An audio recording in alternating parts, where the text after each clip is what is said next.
Sadistic Penguin Studios presents the At the Show podcast with Tom Yumper Garcia. Okay, you people sit tight, hold the fort, and keep the home fires burning. And if we're not back by dawn, call the president. And Tony Chalsa Burt. I don't know this industry jargon, YP, MP, whatever, okay? All I know is that I cannot get a record contract. We cannot get a record contract unless I take these tapes.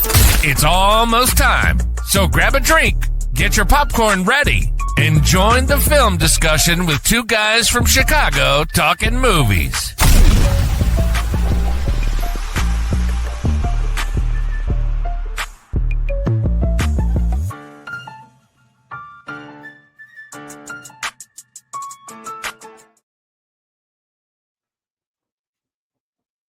Hello, and welcome to another episode of the At the Show podcast, presented to you by Sadistic Penguin Studios. I'm one of your co-hosts, Tom Yumper Garcia, and I'm with my other co-host, Tony the Sugar Baggy Burt. How you doing, my man? Great. Welcome out there, everyone. Movie fans alike. Good to be here tonight. Yes. Very eventful night so far. We've had podcast after podcast and wrestling streams.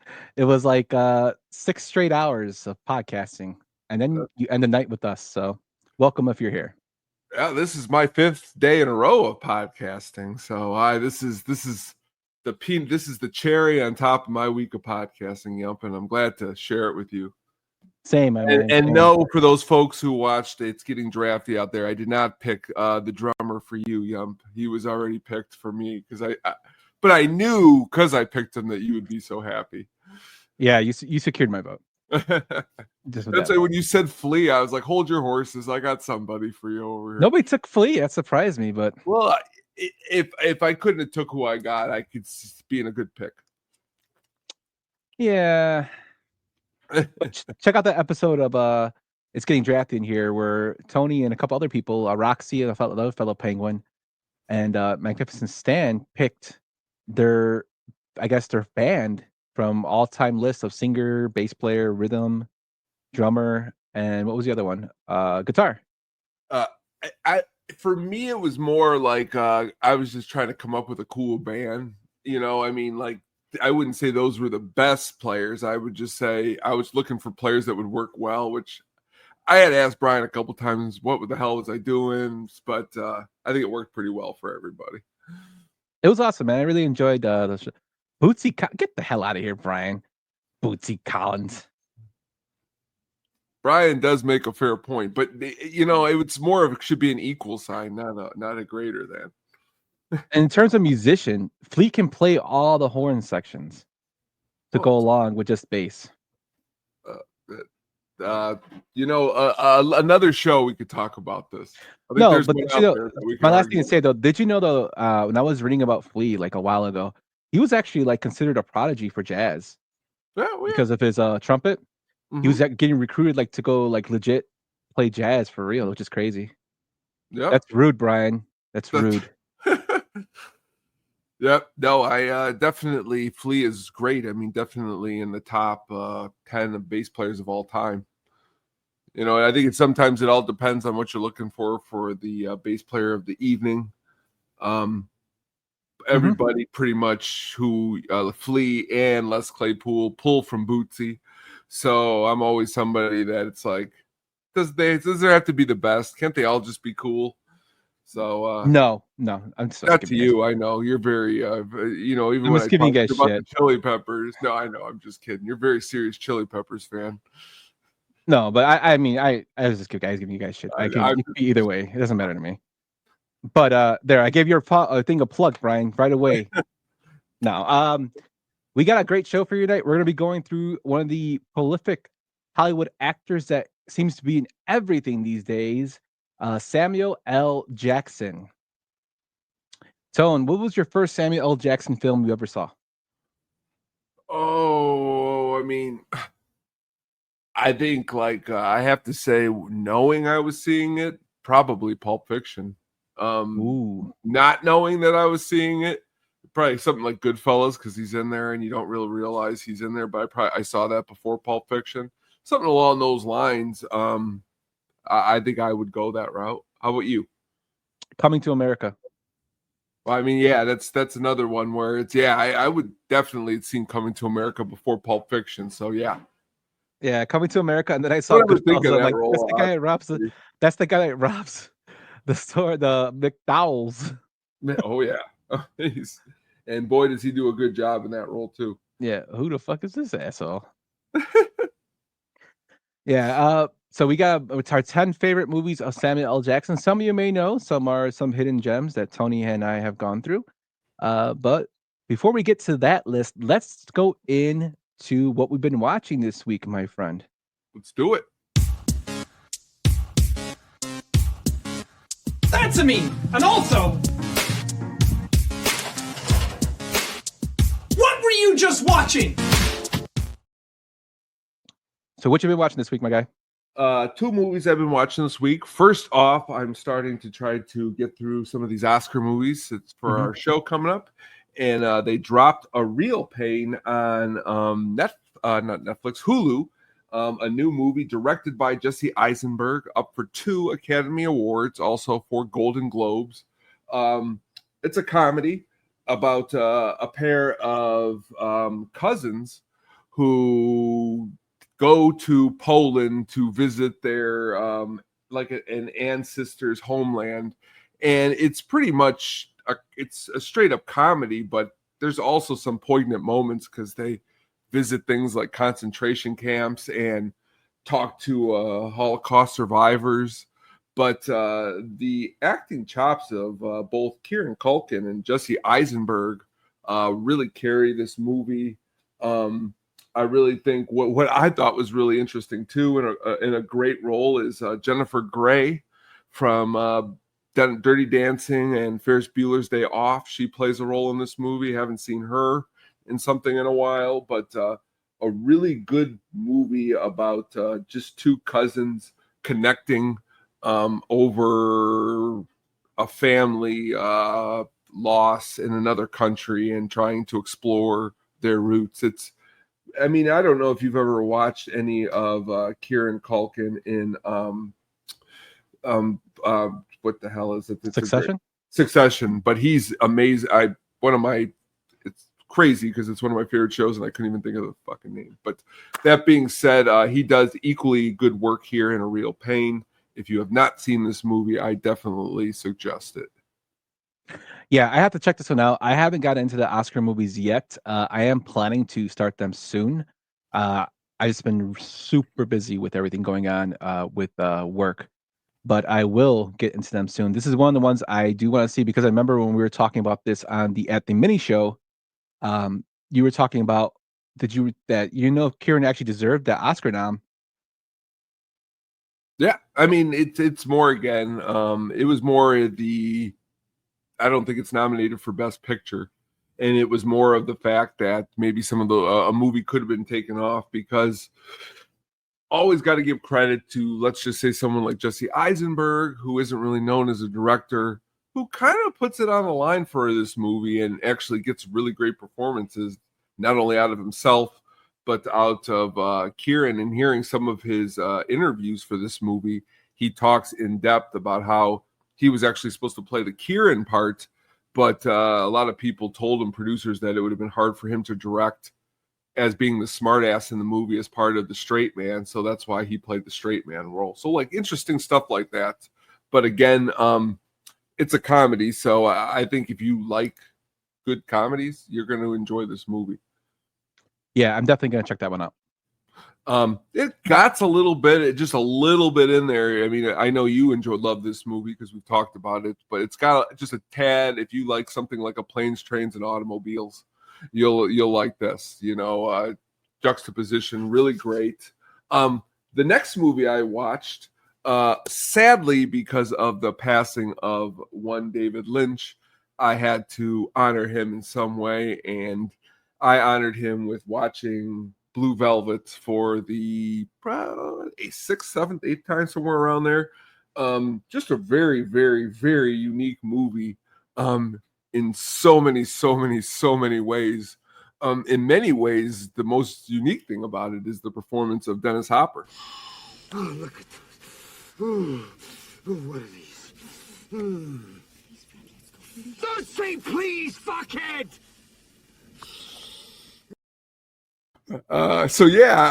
Again, I don't know of pretty much top 5 off-kilter performances I might have ever seen on film, and people put this movie really high in the film auteur category. And Kyle MacLachlan, who I just enjoy in so many different things. We've talked about him in The Hidden. He's great in Twin Peaks. He does a great job in this movie about pretty much a college student he plays, and he returns to his hometown and discovers a human ear, and pretty much discovers a criminal underground conspiracy led by Dennis Hopper, and just great performances all around by Isabella Rossellini, and also Hope Lang and Dean Stockwell, and the great Laura Dern is in it. Just a really great movie. Have you ever seen Blue Velvet? Oh yeah, Frank Booth. Kyle MacLachlan, though I would say his most famous and probably best performance was in Showgirls. Oh yeah. Oh, I mean, definitely. No, Dennis Hopper steals the spotlight in this whole film. He's just so eccentric. I think he was nominated for an Oscar for this film, if not mistaken. I know it's a list on the cult films, but I think he was nominated for an Oscar for this.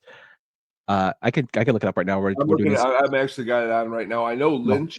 Lynch was nominated for this film, but it is, in a lot of the AFI's top 100 lists, just a really good picture.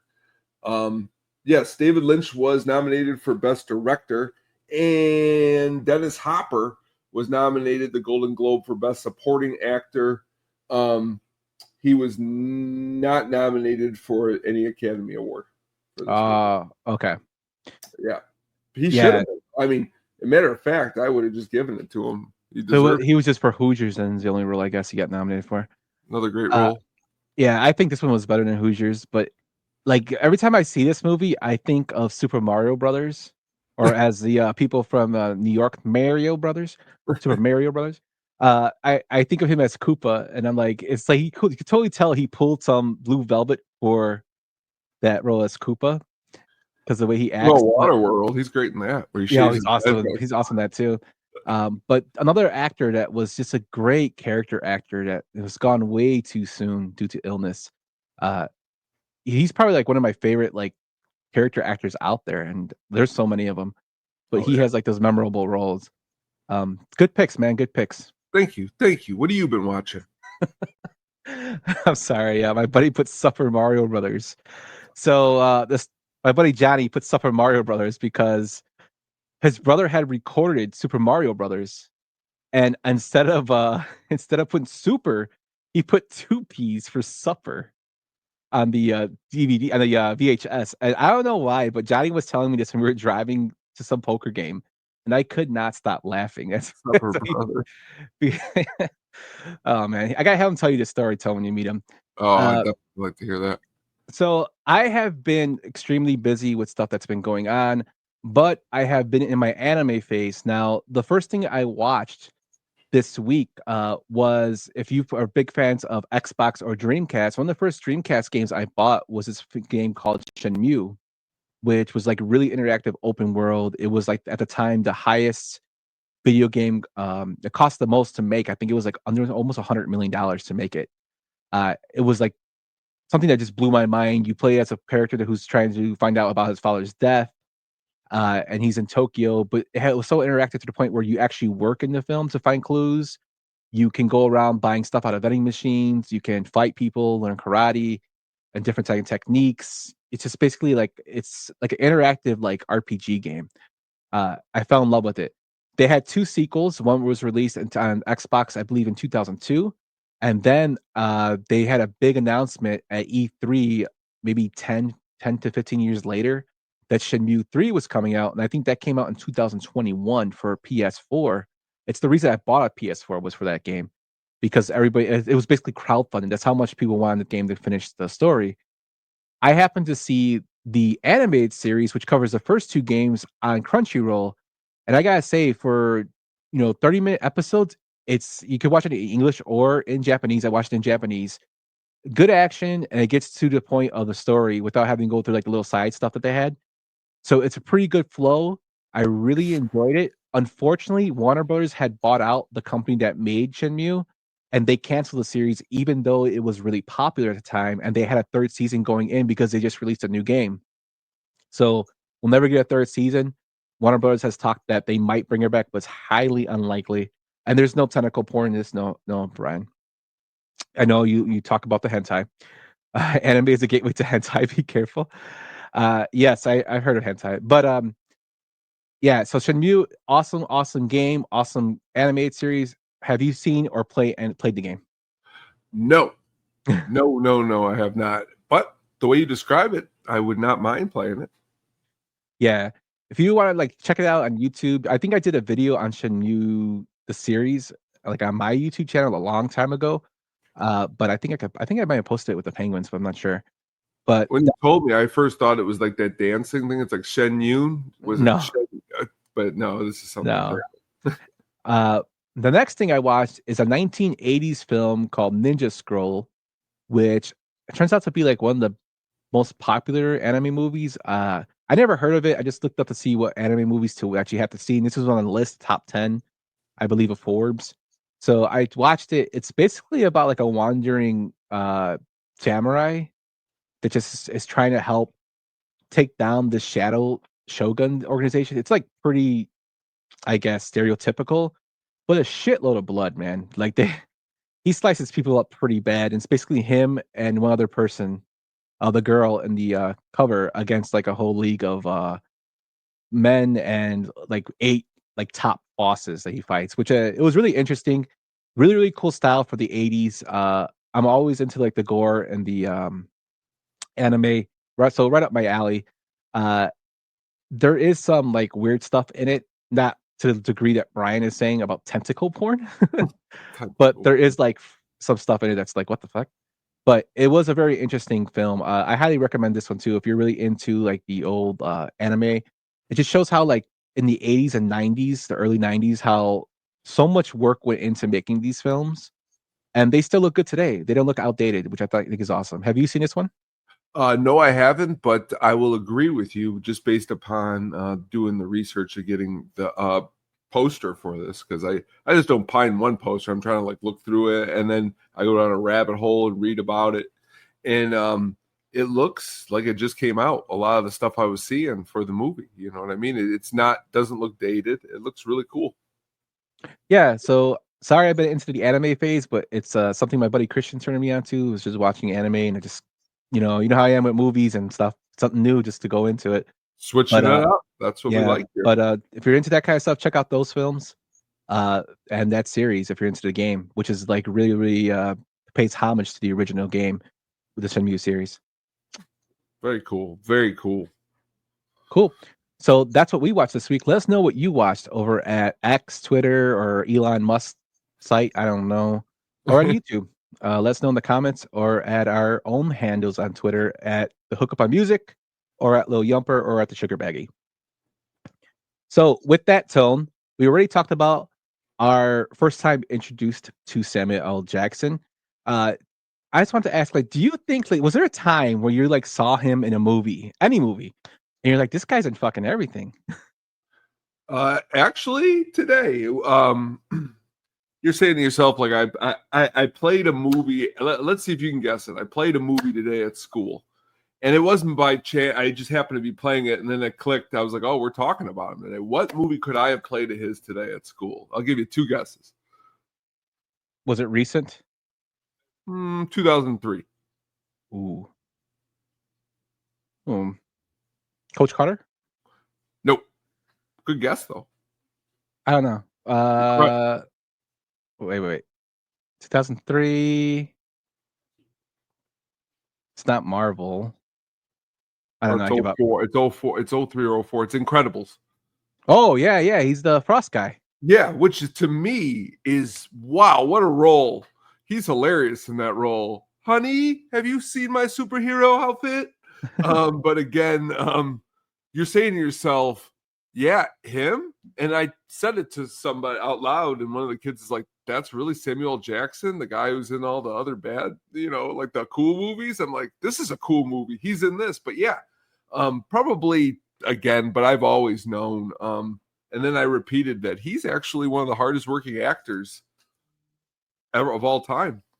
Yeah, his basic love is acting. He doesn't care if the movie sucks or it's good. He just loves acting, and he's got the what they call the walk-in bug, because Christopher Walken's in a lot of films too. He'd be another great person to do a deep dive on. Yeah. They have so many films in their their filmography, but they do it because they love acting. It's pretty cool, and they still knock out the ballpark in every role they do. Samuel L. Jackson is very versatile, even though people might think him as the guy who's always yelling, the Dave Chappelle skit of the Samuel L. Jackson beer. Mm-hmm. But he's actually a very, very talented actor. He can do a lot of different things, which we're going to showcase tonight. And it's exciting to see somebody like him who has put so much work into it and still keeps coming out, with quality after quality after quality performance. Real quick, I don't know if you've seen another Ironicity was last night. It was called it was a music concert in California for the fires. Your Chili Peppers played. Before the Chili Peppers, one of the MCs was Samuel L. Jackson. And you'd say to yourself, like, that's how, they only had him and Billy Crystal and like two other guys. So it wasn't like, wow, we just got a whole bunch of nobodies. This was a huge, big thing to get people to come out and do that. So he's awesome, and he's always in the tops of just being really, really not only just a great actor, but an all around seems to be a great person. Yeah. He had some struggles, coming up, and he just he found his niche, and now he's big time. Yeah. But let's get into our first one with him, shall we? Let's do it. Hold on to your butts.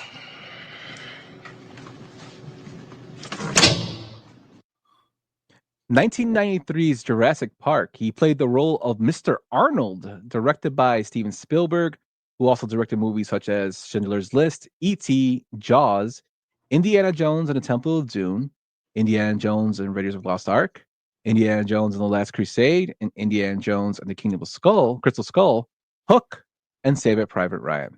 The film stars, along with Jackson, Sam Neill, Laura Dern, Jeff Goldblum, and Richard Attenborough, at a box office of $1 billion on a $63 million budget. Now, the reason I picked this is because even though it's a small role, I thought he used his time in this role perfectly. He plays that's his one line, hold on to your butts, but his monologue with Nedry when he gets pissed off at his computer, please. And then but the whole thing before that, when he's doing the Axis, the main time frame, Axis, I just love that whole thing because it's him as a techie, another role that you wouldn't think Samuel L. Jackson would play as a techie. And even though he gets eaten by the raptors, I loved this part, this little role of him. So it's one of my favorite Samuel L. Jackson roles just before that. And plus, it has a movie about dinosaurs. So you get Samuel L. Jackson and dinosaurs. What's better than that, man? I've already told a little fib. I saw this one at the theater before I saw Pulp Fiction. So obviously I've seen him in this first again. But you don't think, when someone goes, give me Samuel L. Jackson, people always go like Pulp Fiction, something along those lines. In this one, as you stated, he plays such a good role because it is buried in the dinosaurs. Nobody, is thinking of this performance, but as a scientist, he did a great job.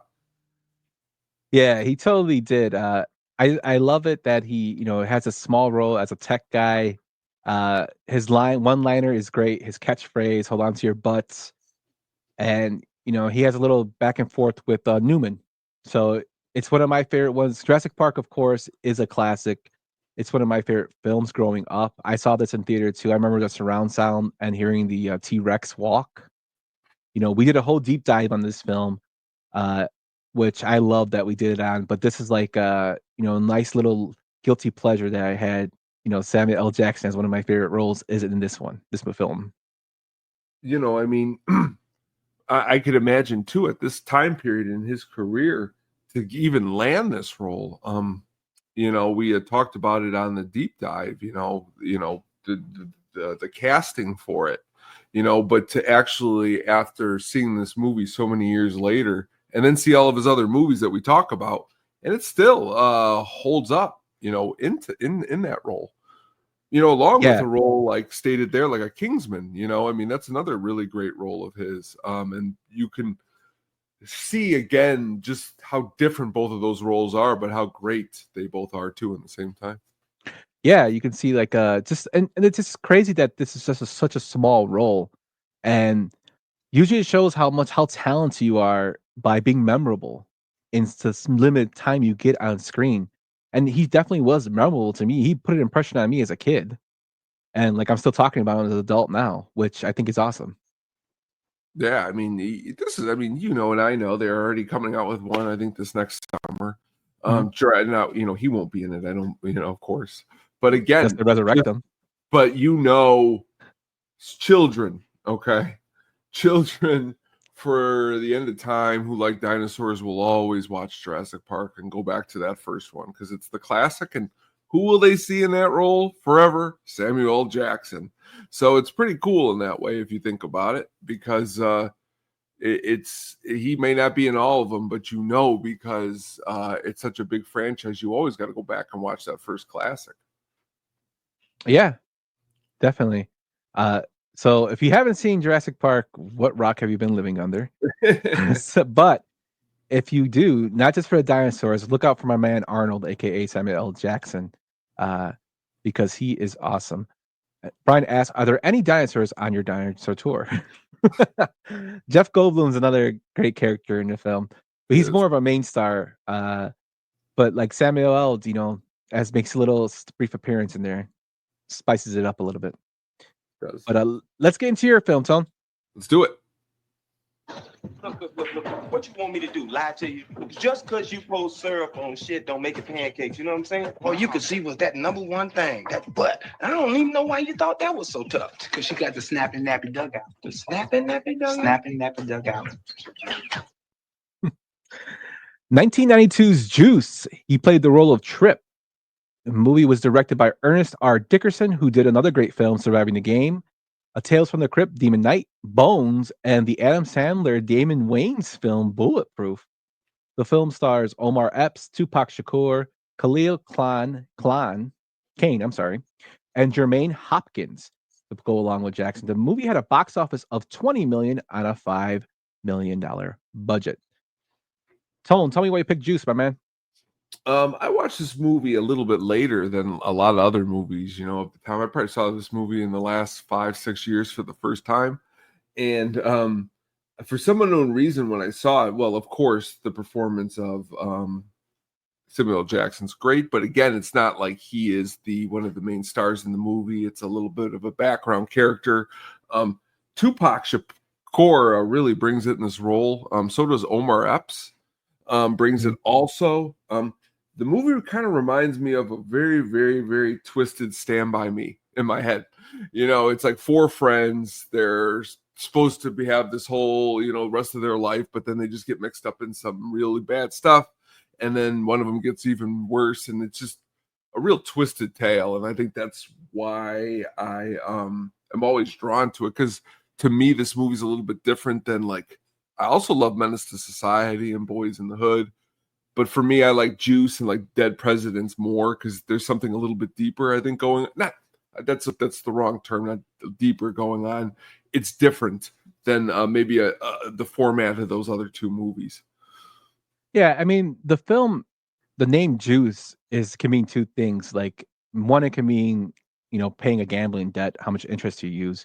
And then it was meant to mean like how much rep you got in the street. Like, you got a little juice with you, or like respect or stuff like that. At least when I was growing up, that's what it meant. This film is like the one that kind of broke out Tupac Shakur and kind of like made his gangster image bigger. And also I thought it was an OJ movie. Yeah. Also, this is Ernest R. Dickerson's directorial debut. I really like this film. Tupac annoys the shit out of me in this film because of the role he plays. That's just shows he had talent as an actor, which, if you really want to go into his rap career and see his background, he went to Juilliard, so he was really talented. And he kind of gets you hating him in the film because he becomes bloodthirsty and lustful for killing people. That scene After, where Mhm. he's at the locker and he closes the locker in his face. He's just like standing there with that menacing look at Omar Epps. I mean, Yeah, again, and Omar Epps does a good job juxtaposition to Tupac. yeah, and it's crazy though that Steele, his wife, I'm not his wife, his mom in the film is actually Samuel L. Jackson's wife in real life, which is Oh, pretty crazy. hmm. I just learned that today when I was doing research for the film. But like they said, Tupac did an audition twice for this film uh, to get the role, and basically he got it. And this is probably his best role in film. I mean, that's you want to call it like poetic justice, which or that movie Nothing But Trouble, like Brian says, that's his best role when he's saying same song. But it's perfectly cast. Omar Epps is just out of high school for his film. He was actually thinking about becoming a singer before he got this role, which is crazy.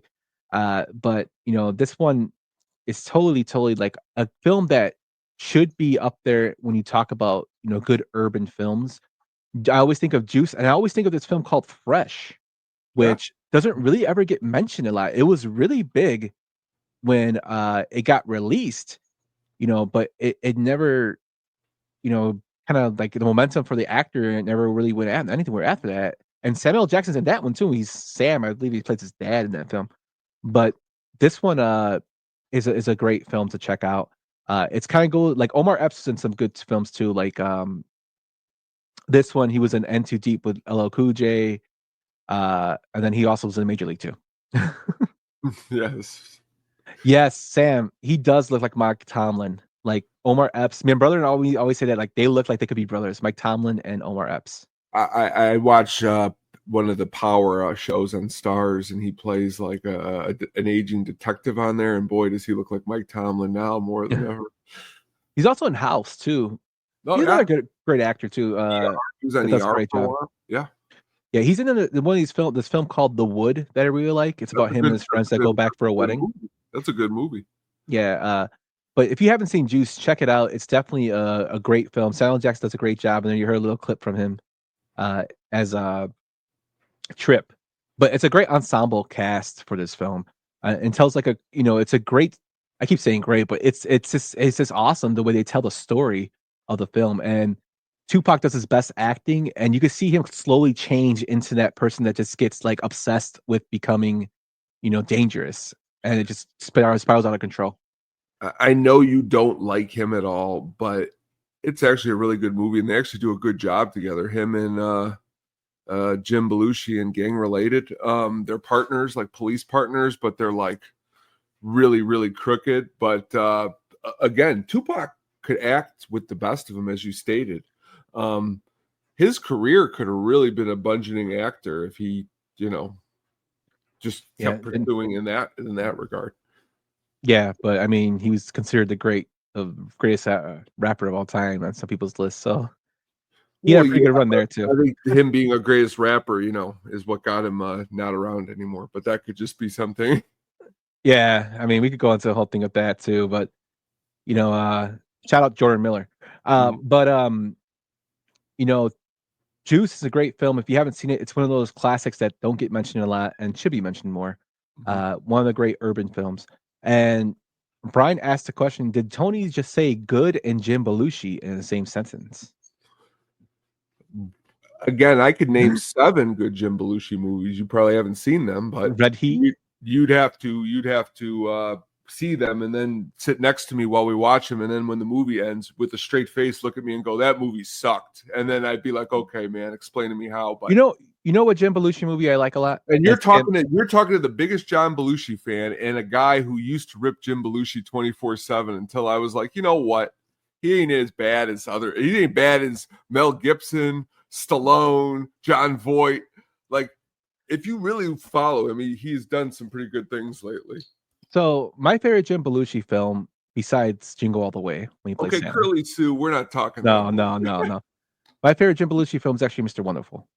It's not a bad movie. But the reason that he gets such a bad rep is because it's not just nepotism of him being the brother of John. It's the fact that people have and not just people in the industry, but people in Chicago have said that's actually not fair to say, because they actually started the same time, but John just became more famous. I'm so familiar with the story. It's like Jim wasn't like 5 years later after John died, he's like, you know what? I'd like to have this career in comedy. And they're like, your name's Belushi. Let's give you a role. That's not how it worked for him. Jim, actually had a child before John actually was on Saturday Night Live. So Jim was trying his hardest at that same period. He just didn't make it at that same time. Not just that though, but from people that I've read that have had interaction with him, said that he's just an asshole. Well, I'm sure. I mean, he throws John's name around as like, you know who my brother is? And I'm like, that made me not like him. Well, you know what? On the next At the Mini Show, we'll talk about how, actors versus their maybe outside personas. Because, I mean, that's fair, but I'm just going by his roles. That was strictly it. And you haven't even really met him, and you just hear it in secondhand stories too, is something completely different. Because I haven't met Hulk Hogan, and I can already tell you I don't like him. Well, again, there's a lot of things that I'm not going to say here on the thing and get into Jim's private life. I think that's not what today's about. That's just technically it, but he was the best guy around. What about the people he murdered? What murder? I never seen this movie with him in it, or that movie, or this movie. But you know what? He ain't any good. I watched a lot of Jim Belushi movies. But not the ones that I guarantee the ones that are off the top of my head you have not seen. Red Heat. That's not what I'm talking about. Okay, give me a Jim Belushi off the top of your head. You know what? That's what I said we're not doing, because no. The position I put you in, the way these always go is no matter what I say, you'll say, yeah, I saw it, and you'll look it right up in your computer. I'm sorry. The movie was Mr. Destiny. Not Mr. I'll just say it's a movie it's a directed by Oliver Stone movie. What movie is it? Was it JFK? No. Joe Somebody? Nope. Thief? Nope. I don't know. Give me it. Salvador. Okay. I haven't seen Salvador. It has James Woods in it too. Which is crazy because it's your trifecta of probably guys. You're like, Jesus, this is gonna suck. But it's not really. It's actually very gritty and it's not bad. But again, one movie. I don't know him personally. I'm just saying he ain't no. I'm not saying he's not bad. He just annoys me. Well, again, I understand he ain't John, and I've wanted John back for a long time. You're talking to a guy who John is probably. I love John, so let's just leave it there. Since we're discussing this and we're just having this discussion. Yeah. If you're listening or if you're watching, let us know. If you are a big fan of Jim Belushi, I want to know of the At the Show podcast listeners and watchers. Are you a big fan of Jim Belushi? Am I wrong for not liking him? Well, I think you're very I hate when people do it because you do it. You do this for a couple different things, and since you're putting it out there like that for our fans, I could put this out there. You're going and saying, here's this guy, and I don't have it in front of me, but he has over 50 movies. He sucks. That's what you're saying. And Brian says it too. I don't do that with anybody because there's no way with 50 movies. Well, he's not good. You don't like him. Just said I don't like him. What's the difference between suck and not like him? That's totally not true because I do not like Will Smith. It doesn't mean he's not talented. Well, Jim Belushi is, I would say, and don't get me wrong, he's not I wouldn't put him in a talented actor. I'm saying he's talking about good movies. You're saying Jim Belushi's a Academy Award actor? Have you seen him in Mr. Destiny? He's a good movie. Again, have you seen him in K9? Come on, Christopher man. Walken a Academy Award Christopher actor? Walken. Yeah, he's won one. He's won for Deer Hunter. Well, again, so when was Deer Hunter, my friend? In 84. He sure didn't win for the one with Al Pacino playing where they're all where they're all old guys. You know what I mean? He didn't win one for that. I'm talking about recent. He's 90. Come Again, on, what about when he was 60? Oh, he was in The Prophecy, man. That's another classic. Come on. It's a classic, not Academy Award winning. Oh, totally, bro. Come on, it's Gabriel. Come on. Again, I could do this all night long. I could take things you like and be like, that sucks, but I like it. But I'm not saying you know that sucks. But see, that's what you're getting wrong. You're saying that I'm saying that sucks. No, there's topics for I the don't like show him. that are unbreachable because you don't like them. Here they are. Yeah. Are you ready? Yeah. Jim Belushi, Oliver Stone. I like Oliver Stone. Well, the Doors movie. I don't like the Doors movie, but that doesn't mean I don't like Oliver I've heard Stone. you go off about Oliver Stone multiple times. No, just the Doors, and I'm not a big fan of Scarface. Oh, well, Scarface is again. Okay, so Scarface, that was my fourth one. There's more too. But just because I don't like Scarface doesn't mean that I think Pacino's a bad actor or I think Jim Belushi's a bad actor. I just don't like Jim Belushi. Well, but the difference is that Scarface is actually a good movie, and Jim Belushi isn't in any movie that's even close to Scarface. So we're really off. Joe Dirt, baby. I'm sorry, but this is what you come to the show for us to argue and debate. Well, that's what it is. We got time. We got to get this time up. We're filling time. This is Stoop and me. Sam Plus. This is Stoop and me, but about dumber things. Hey, man, we love movies, but I'm not gonna say. You know what? I'll say this though, Tone. Like, I might not like it, but if you like him, hey, that's your. Everybody likes what they like, and I'm not gonna say you're not right. It's not okay. Let me put it to you this way. We'll just leave. I'll say one more thing, and if you would like to retract to what I say, okay, back to the Scarface thing. Your main issue that I've heard from you with Scarface is that he is not playing to who the ethnic of the character is. That's your main complaint. But that's like saying, every movie where the person doesn't play to the ethnical thing that the movie sucks. That's not true. And the movie is very pulpy. It's you not know why? Like, do you know why with him? Movie. But you know why with him, I hold him to a higher regard. Why? Because it's Al Pacino, probably one of the greatest actors among people. That's one of the reasons why. I sure hope you didn't see Righteous Kill with De Niro. That movie was horrible. Well, that's what I mean. So, like, the thing is that. But this is like later in the. This is prime Pacino though. This is after Godfather. This is after Serpico. And will you say that you probably? And I'll be honest with you, you and you could even mention Brian here because I could see he said it too. You guys are in the minority.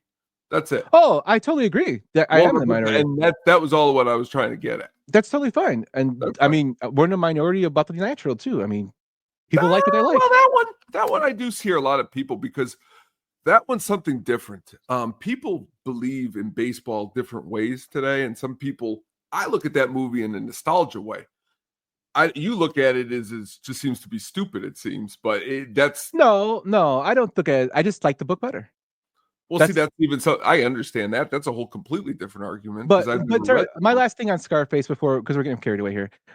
Scarface, like, I think Scarface for the time was a decent film. I don't like the fact that Pacino plays a Latino character, doesn't speak Spanish in it as much.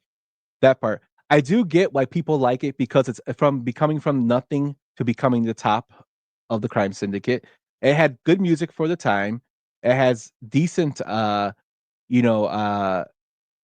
in it. I think the style has a little bit aged because it was in the early 80s. Loaded movie. When I think of a film of Pacino playing a gang, like a leader of a mafia type person, besides the obvious mafia type roles like Godfather, my favorite film comparable to this is Carlito's Way.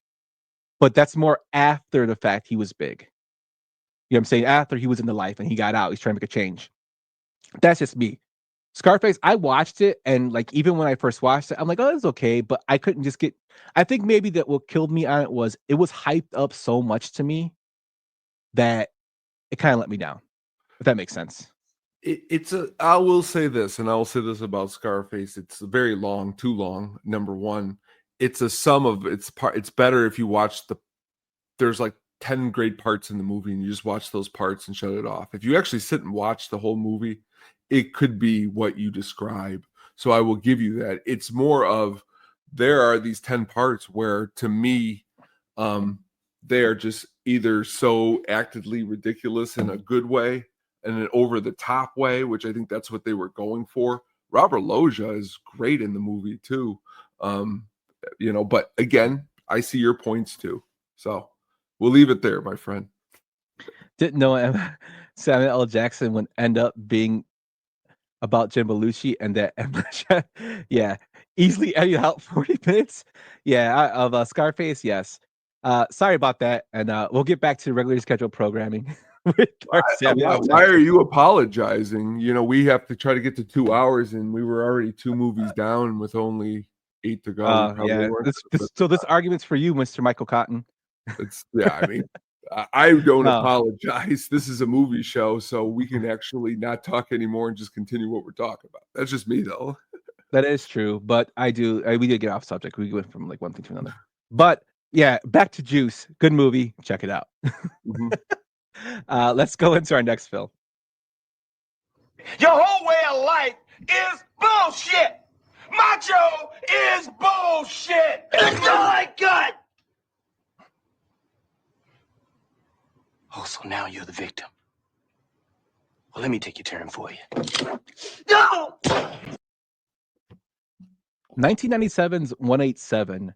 He played the role of Trevor Garfield. It was directed by Kevin Reynolds, who did Waterworld, Tony's favorite, Robin Hood, Prince of Thieves with Kevin Costner, The Count of Monte Cristo, and Risen. The movie stars John Hurd along with Kelly Rowland, Clifton Collins Jr., Tony Plana, Karina Arroyo, Lobo Sebastian, and Demetrius Navarro. The movie had a budget of $20 million and made a $5 million box office. This is one of my films, a film that doesn't get talked about enough. And it's not a great film per se. I just think that Samuel L. Jackson does a great job as playing a teacher who was assaulted by a student in his previous job. He got no support from his school or the police. He basically was stabbed, injured, comes to a new school to try get his life back together. And it's basically it's a public school full of these stereotypical game bangers. But this shows more, I guess, realism in terms of the gangs of California at the time. And he meets, basically he's trying to turn around the life of this girl. He meets a student trying to help her out. He's liked by students, but he's not taking shit from any of these gang members anymore. And basically it gets to the point where he ends up at the end of the film playing Russian roulette with one of the leaders, which is Clifton Collins Jr. I think Clifton Collins Jr. does a great job of playing the stereotypical, homeboy. And you kind of feel for Samuel L. Jackson in here as, he's troubled, but he does take some liberties and take advantage of, getting back at these people that he's not going to take shit from anymore. Tone, have you seen this movie? Great movie. Well, as you stated, I like to say everything's a great movie that I enjoy, but it's a really good movie. I like Samuel L. Jackson's black rimmed glasses in this movie. They really add to his role, and he is like the whole movie borderlining. He's borderlining on the edge of snapping, but like he's keeping it together for the good cause, which is tough to do in this certain situation that you describe. I mean, and Clifton Collins Jr., he's not only good in this, he's good in a lot of different things. So they mix it up really well in this one. Yeah, their chemistry, and one of my favorite parts in this film, just to draw off tension, is when he goes to visit him at his house. And he comes out and starts yelling at him, and they all start following him to his car. Like that shit, if you think about it, I've seen situations like that, growing up, that shit doesn't end well. And though they let him get in his car, it was just lucky for him. But the fact, you're damn, are they gonna jump him in here? Even as I was watching, it's damn, you kind of get some tension there. You feel anxious about what's gonna happen there. Another thing too I like about this film, and more towards a YouTube kind of sense, is there's this California group called CLS, which is Cali Lifestyle. They have this song called Lost out there, and they to their song Lost, somebody actually put scenes from this film in there which go along with the song. So if you want to check that out, it's on YouTube, called I think it's called Mexican Invasion. But and this film is just another underrated film that doesn't get talked about enough. Again, when you look at him in you just back it up a couple years. I mean, it's only when did we say Jurassic Park came out in 93? Yep. So 4 years after that, I mean, he already looks more veteran-y than he did in Jurassic Park. and he's wearing glasses just like he does in that movie. And that shows you like the maturity in this role. You can see he puts it all on the line for it. Yeah, totally.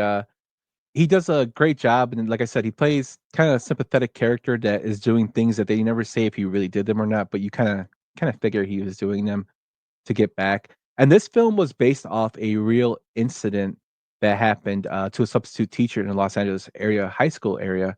Uh, like a violent transfer student threatened to kill him and his family. The screenwriter that wrote this was a person that reported a threat to the authorities, and the student was arrested. About a week later, a district attorney called this screenwriter, his name was Scott Yagman, to testify against the student in a court of law, where a student was being prosecuted for stabbing another teacher's aide a year before. This oversight annoyed the screenwriter, Scott Yagman, and who had been not told about it before, that inspired him to write this story. So stuff like this does really happen, in the real world. And to me, it's like people think when they think of like bad school movies, like Dangerous Minds always comes to, which what's her name? She was in Michelle Scarface. Pfeiffer. Michelle Pfeiffer. Yeah. Yeah. But this one, I think, Julio, Gangster Paradise.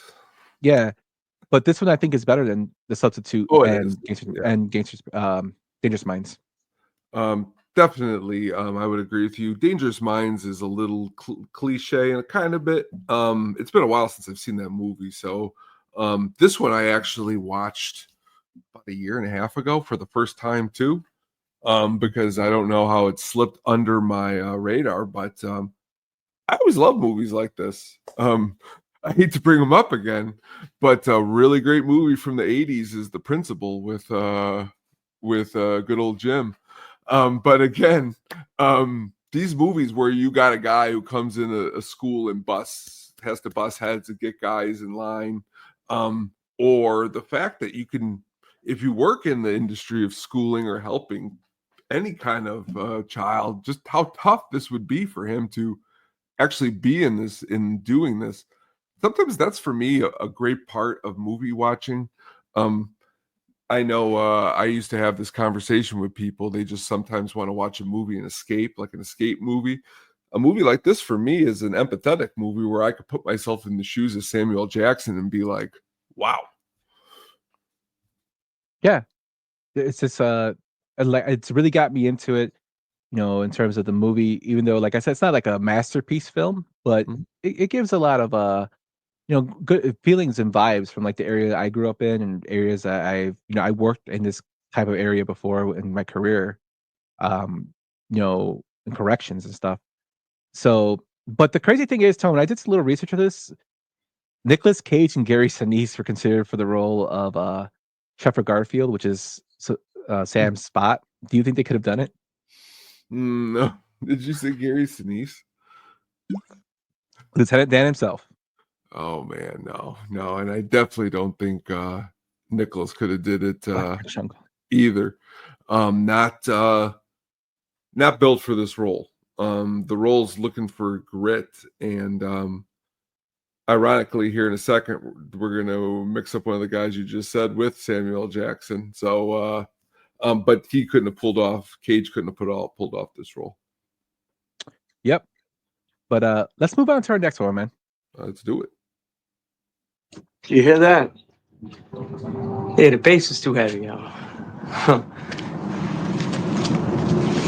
The time has come for everyone to clean up their own backyard. 1995's Kiss of Death. He plays the role of Calvin Hart. The film was directed by Barbara Schroeder, who did Barfly, Seeing a White Female, Our Lady of Assassins, and Murder by Numbers.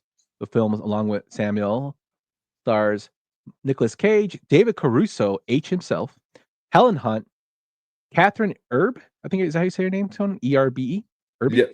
Yes. Or Erbe. And Stanley Tucci. The movie had a box office of $14 million and a budget of $40 million. So, Tone, I have not seen this film. So sell it to me, my man.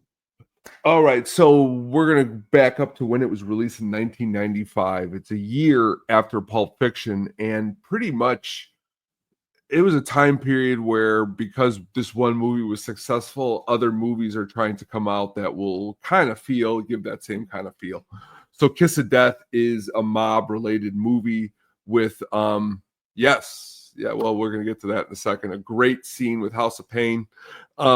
Nicolas Cage is a mobster in this movie, as you can tell with his voice right there. He is he's not a good person in this movie at all. David Caruso is pretty much like goes undercover to get into his kind of gang to figure out what's going on. Samuel Jackson plays a really, really, really cool role because the whole movie, his one eye is like, he's got this thing where his eye just keeps tearing up. So he has to keep taking tissue out and dabbing his eye. So that's his thing in this movie, which every movie, Samuel Jackson's got a different thing. But if you like, see, I love movies like any movie that could just have anything to do with the mob, as long as it's got a halfway decent story. This is pretty much like your description of when you started talking about 187. You know what I mean? It's not the best, but is it a good Saturday night movie, maybe just to put on and have a good time and watch? I think so. It really didn't do well at the box office. And Caruso, this was supposed to be his big ticket to be like the next Tom Cruise.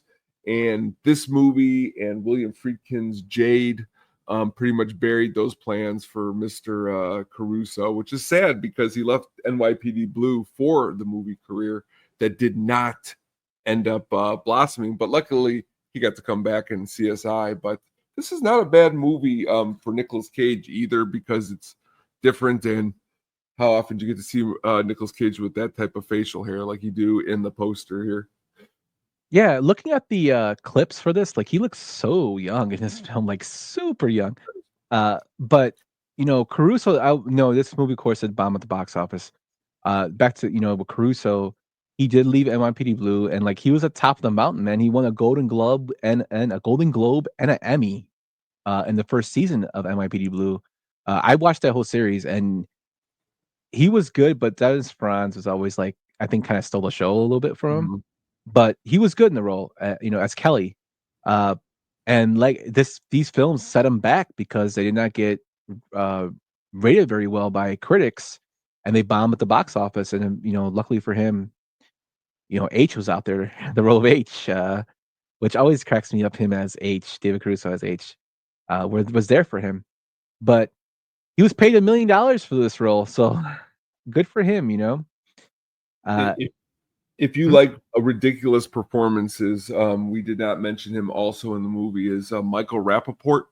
And he, there's a scene in which was, there's a huge beatdown and House of Pain jump around is what's going on. Nicolas Cage brings his cassette and puts it on the player and then turns it up really loud and like beats some guy up half. But again, if you like, that's a scene that I played to open the thing when he says you gotta clean up your own garbage. What I was gonna say is this is the you just like anything that has to do with like the mob or organized crime, not a bad movie. Yeah, it's something I definitely will check out. Like just watching the clips and doing research for it. You have Chuck Zito, who is a stuntman on this film. He was a former Hell's Angel. If you've seen the show Oz, he's Chucky in the show Oz. He's a real big dude. He's the only thing that Chuck Zito sticks out for me. One thing about him, besides being an Oz, because I used to watch that show, is that he knocked out Jean-Claude Van Damme. Really? Yeah, I think Jean-Claude was coked up when he was doing a lot of coke, and he was a bouncer or a security guard somewhere, and he got a little too like rough with him, and he just knocked him out. Mm-hmm. Yeah, Chuck Zito, he does a great podcast with Chaz Palminteri, a episode of his podcast, Chaz Palminteri. He has Chuck Zito on there, and it's pretty interesting to hear him talk about the Hells Angels and all that stuff, because he got the Hells Angels to be in Bronx Tale, which is the biker gang that he beats up. Those are Hells Angels members. He gets them to go in there and gives them some benefits to being on SAG and stuff like that. But this film has Ving Rhames in it too. Ving Rhames as well. Mm-hmm. and Paul Calderon, who are all in another film together that we might talk about later on. It says John Castello, who plays Samuel L. Jackson's partner in the film, also played a cop in the 1991 film The Hard Way, starring Michael J. Fox and James Woods. Yeah, I definitely have to check this one out. It's something that interests me. Mafia films I haven't heard of. Philip Baker Hall's in it too. He's a really good actor. It's again, but again, it's one that's what's great about the show is like, later down the line, we can break down a lot of movies we might not talk about Samuel L. Jackson because that's how good they are. When are we ever going to ever talk about Kiss of Death again? And that's why it was cool to bring it up here tonight. Yeah, definitely. So, one movie I would definitely have to check out, my friend. A great line. Now use can't sleep. But let's move on to our next one, my guy.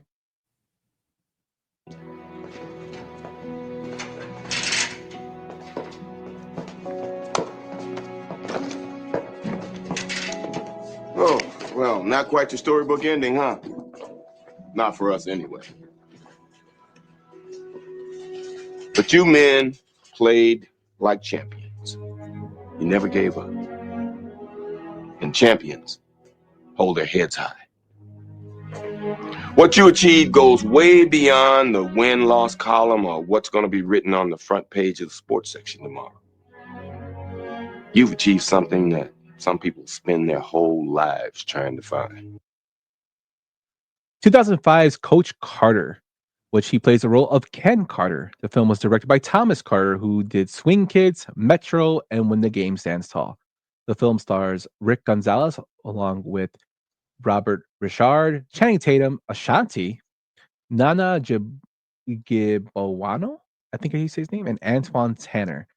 Leave it up to me to pick a person's name that I can't say to say in his starring role, but I gotta give him his props. The movie had a budget of $30 million and made $76 million at the box office. I get a lot of shit for this, Tone, because a few years ago, my friends posted like your favorite sports movies. Mm-hmm. This is my favorite basketball movie. I think it gives a good message on taking accountability and trying to better oneself. I really like that message. I think that since it's based off a true story too, I really like that. That was cool. I know it's not everybody's favorite one. I just love, it's corny, but I really like Samuel L. Jackson's character in here as Ken Carter. And for those who don't know, Ken Carter basically he made rules for his team. He was a leading scorer at his high school. He took over a basketball team that was horrible, one, but two, he basically made them take accountability for themselves. He made them go to school. He made them dress in suit and tie, sit in the front row of their classes. And if you didn't follow these rules, if you didn't do well, he basically wouldn't let them play. They were winning under his tutelage because he taught them a lot of good basics and fundamentals of the game. But when he found out they weren't doing well in school, he basically sat them for a season. They forfeited every game until they raised their grades up. And this was like national news at the time. I think he was on like MTV and ESPN. And I believe this film was actually one of my MTV studios and got made into this movie. I thought the message was good in it. Although it's like drawn out and like I said, corny, I just really like this film. I did like that the actors had to go through like rigorous 3-week basketball camp, before the movie was shot, and they ended up doing it like 12-hour days, which I thought was cool. The action in it is great in terms of basketball. Also, Channing Tatum isn't as annoying in this film. He plays a serious role, and I did like him in 21 Jump Street, but this film he plays a serious role. Rick Gonzalez has a great little speech at the end. What do you think about this one? Again, it's a good little movie. Samuel Jackson, again, it's hard to not like a movie with him in it. Put him as a coach, put him as a father, put him anything, and I'll watch him in it. I love movies. I don't know too many of sports movies that I don't like in one way or another. Like even a movie that's like a cheesy, not good one, I could laugh at and make fun of it, but still enjoy watching it. This one isn't one of those. This one is a good acted performance. Again, it's semi-serious. Personally, I like Blue Chips a little bit more, but this is still, again, a top basketball movie. Yeah, I really liked Blue Chips too. But this comes. I don't know. You just said something and I almost butted into you. How did you describe this movie? You said this movie is a really good. It shows you. I don't remember how you said it, but I was no. like, It says it has like a good message. It's about accountability in it.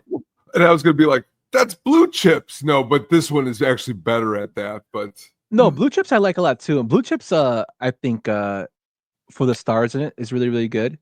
Because it has Shaq in there, Nick Nolte. I think it's more of a Blue Chips is more of a one man's kind of story though, of him becoming dirty and then realizing that he had to cross that line and then realizing he was wrong. Right. This one I think it's like more of a not a redemption story, but like setting an example. And it's corny, but I like it. It's just I don't know. This is something that always stuck with me. One cool thing is that Mark Robert Ellis is a cinematographer of this movie, and he turned down doing Friday Night Lights to do this film. He's a really good cinematographer because he was doing a lot of football movies, and he wanted to do a basketball movie. This gameplay for the cinematography and the shots was tailored to each actor's strengths and weaknesses. Like Robert Richard, he's a fast player, so he kind of had the cinematography for him to show him fast. Channing Tatum plays good D, so they had him show because of his height, and they try to make shoot the scenes around that, which I think was pretty cool. And the basketball scenes are pretty good in this film.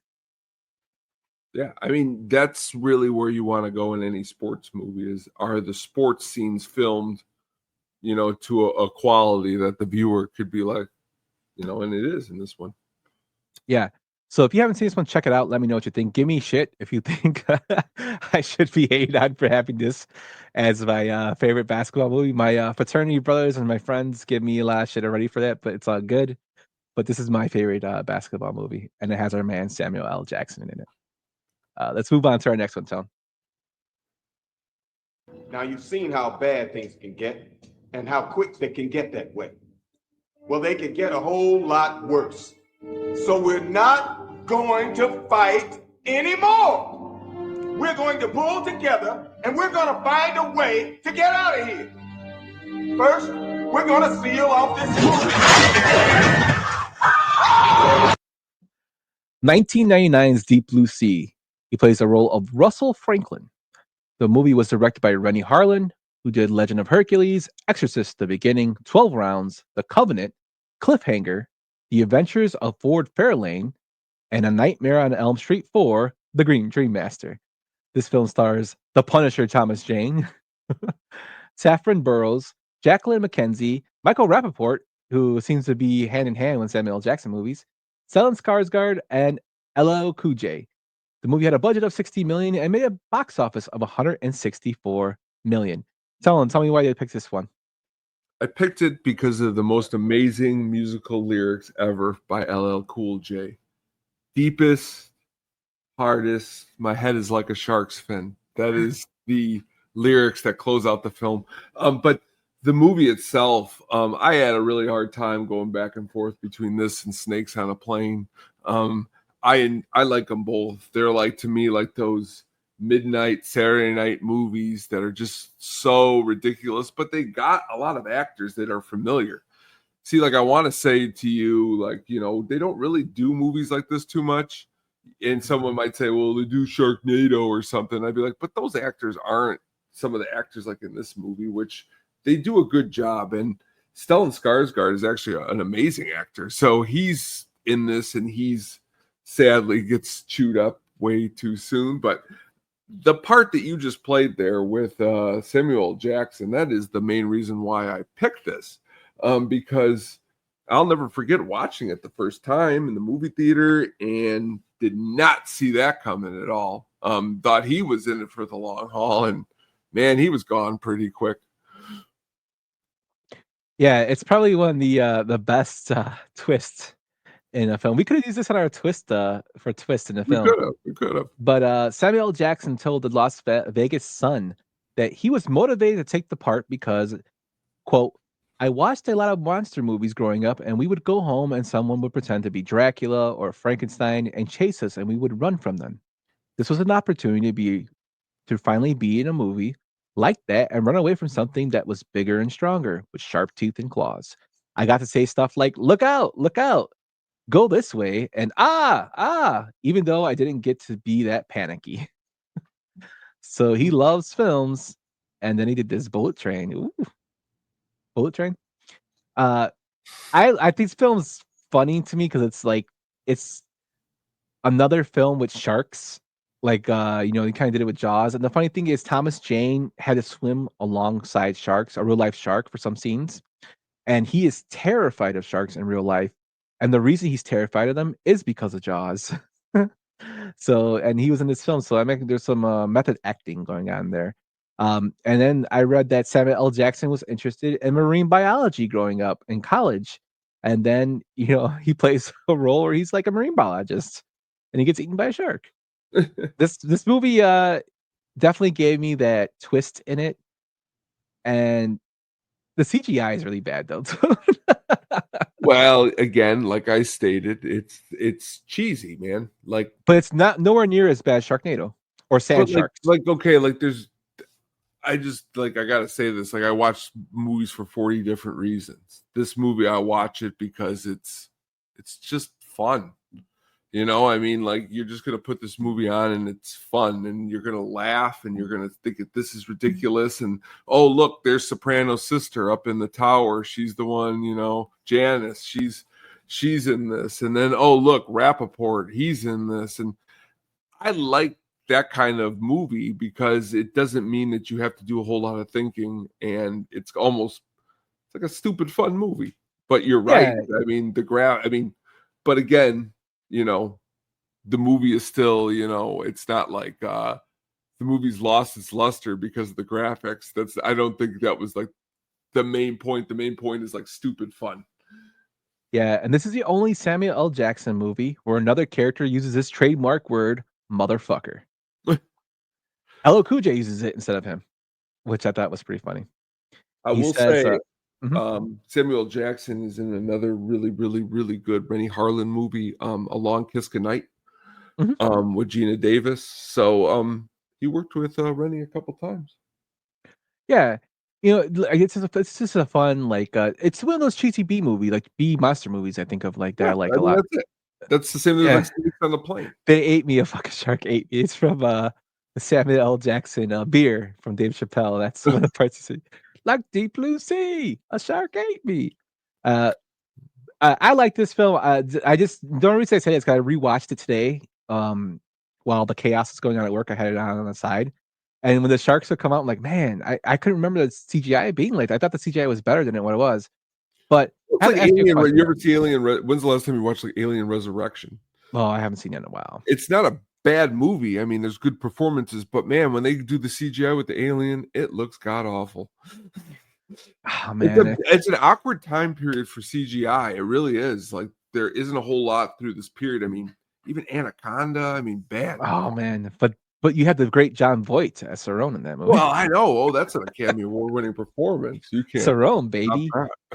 No, but this one I enjoyed it a lot. Like I said, it's like one of those B horror movies that it's fun, and I think I got past the CGI, but it just made me laugh, and I saw, I'm like, oh shit, because I remember seeing this like fresh, like when it came out, maybe a year or so, and I'm like, oh okay, and it kind of makes you think like it's crazy how this film, the CGI has aged horribly, but stuff that like Terminator or Blade Runner have aged well, and even I don't know if it would be considered CGI, but Who's Framed Roger Rabbit? Like, that stuff still looks good in today's age, and those movies were made like 30 years ago, 40 years ago.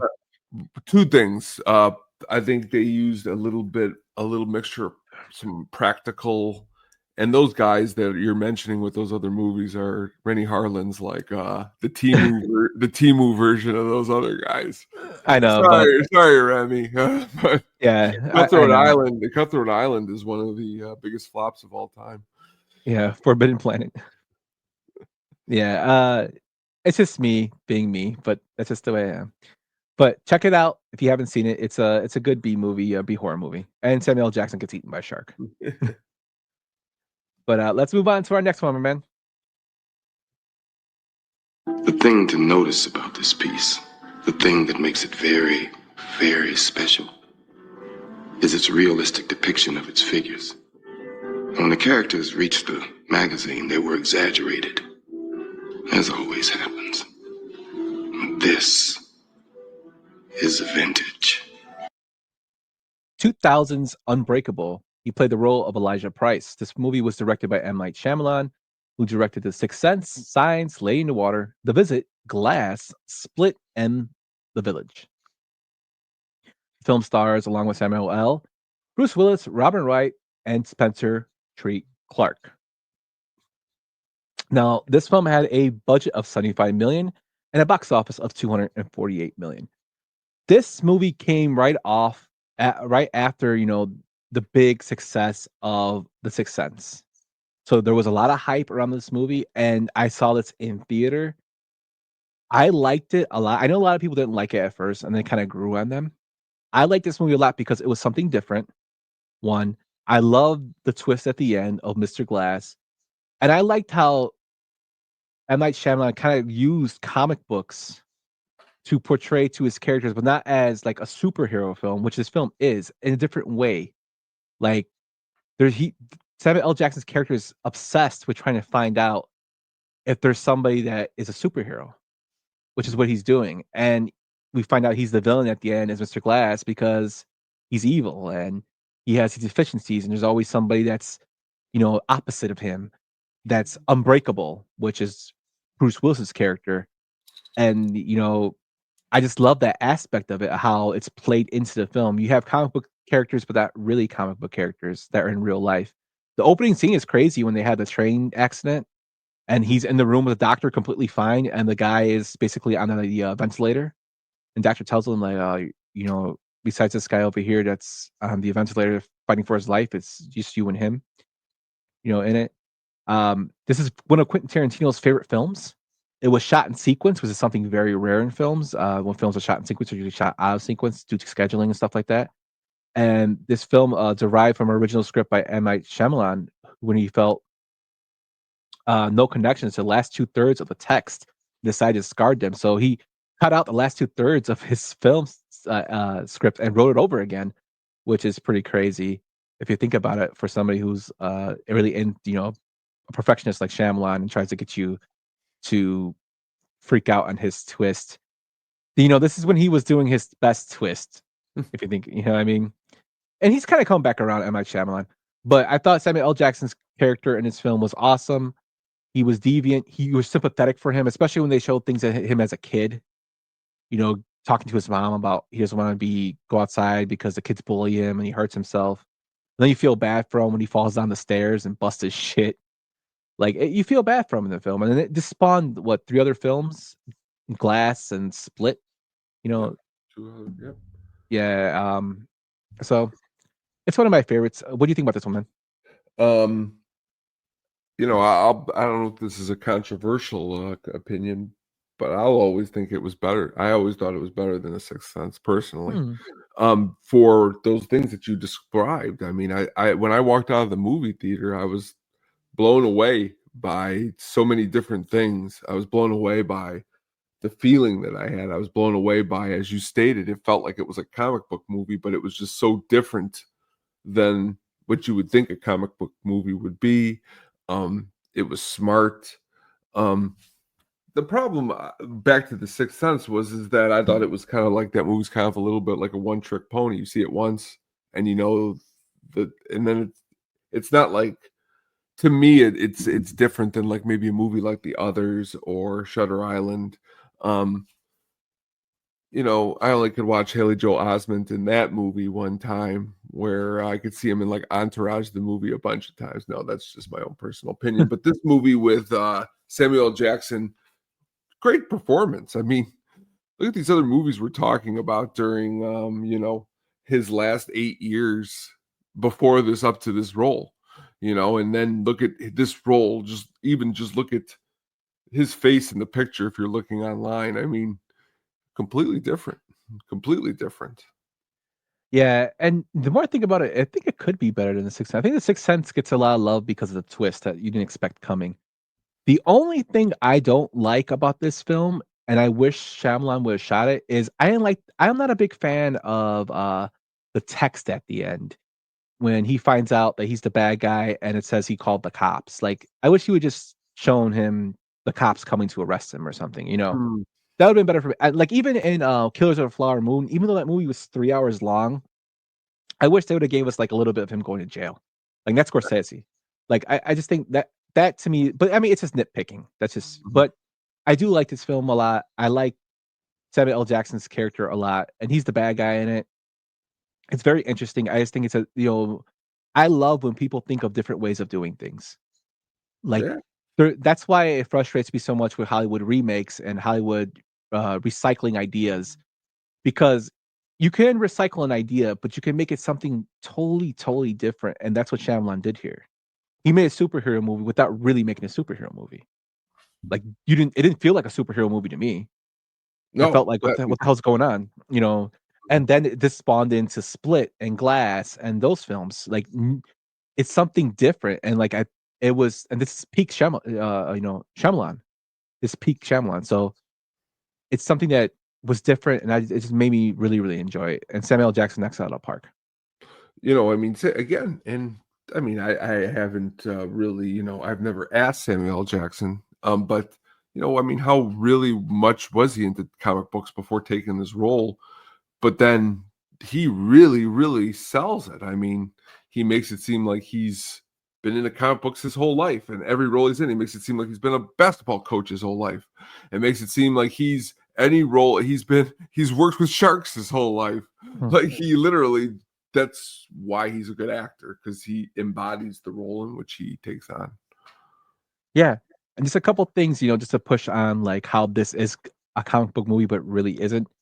Bruce Willis's character's name is David Dunn. It is very common for secret identities of comic book heroes, particularly the Marvel ones, to be alternative, which is like Peter Parker, Bruce Banner, Matt Murdock, Reed Richards. Even Superman's was Clark Kent, who had some alternative name, and maybe other LL stars like Lois Lane, Lex Luthor. They have those things in there. And then several scenes relating to the Mr. Glass character involve Glass. As a newborn, he primarily is seen and reflected in mirrors. As a young child, he's seen reflected in a blank TV screen. He leaves his calling card on the windshield of David Dunn's car. He's reflected in a glass frame in his art gallery. His walking stick is made of glass, and that actual walking stick was not in the original script. Samuel L. Jackson actually added that for his character as a part of his ambiance, which I think is pretty awesome. Comic book scene behind him in one scene are Thor, which is the slip you have now. Thor, who for a time during the 1980s had a curse upon him that made his bones turn brittle and easy to break. So little details like that is pretty cool. If you haven't seen this one, definitely check it out. And if you have, it's worth a rewatch. Actually, I think that whole series is actually decent. Glass, this, and Split. I really enjoyed all those. I mean, Split was really, really good. Glass was good too. Bruce does a good job in this movie too. He reminds me a little bit of his performance on 12 Monkeys that we were talking about recently. But again, just lighting, like even in this picture that we're looking at here, Shyamalan does a good job on the lighting in this movie. It's darker, it's dingier, it's not very bright, but it gets the point. Yeah, definitely a good one to check out. But let's move on to our next one, my friend. My name's Gavin Bannock. Doyle Gibson. Hey, listen, Doyle, that's not what I'm like this morning. I really isn't. That's not who I am. I mean it. I'm a lawyer. I should never let the steam an accident. I should know better. My file. Did you find it? I had an orange file. It was in my briefcase. I thought maybe it fell out and picked it up. Do you have it? Did you get it? You said better luck next time. I said give me a lift. You said better luck next time and just... 2002's Changing Lanes. He plays the role of Doyle Gibson.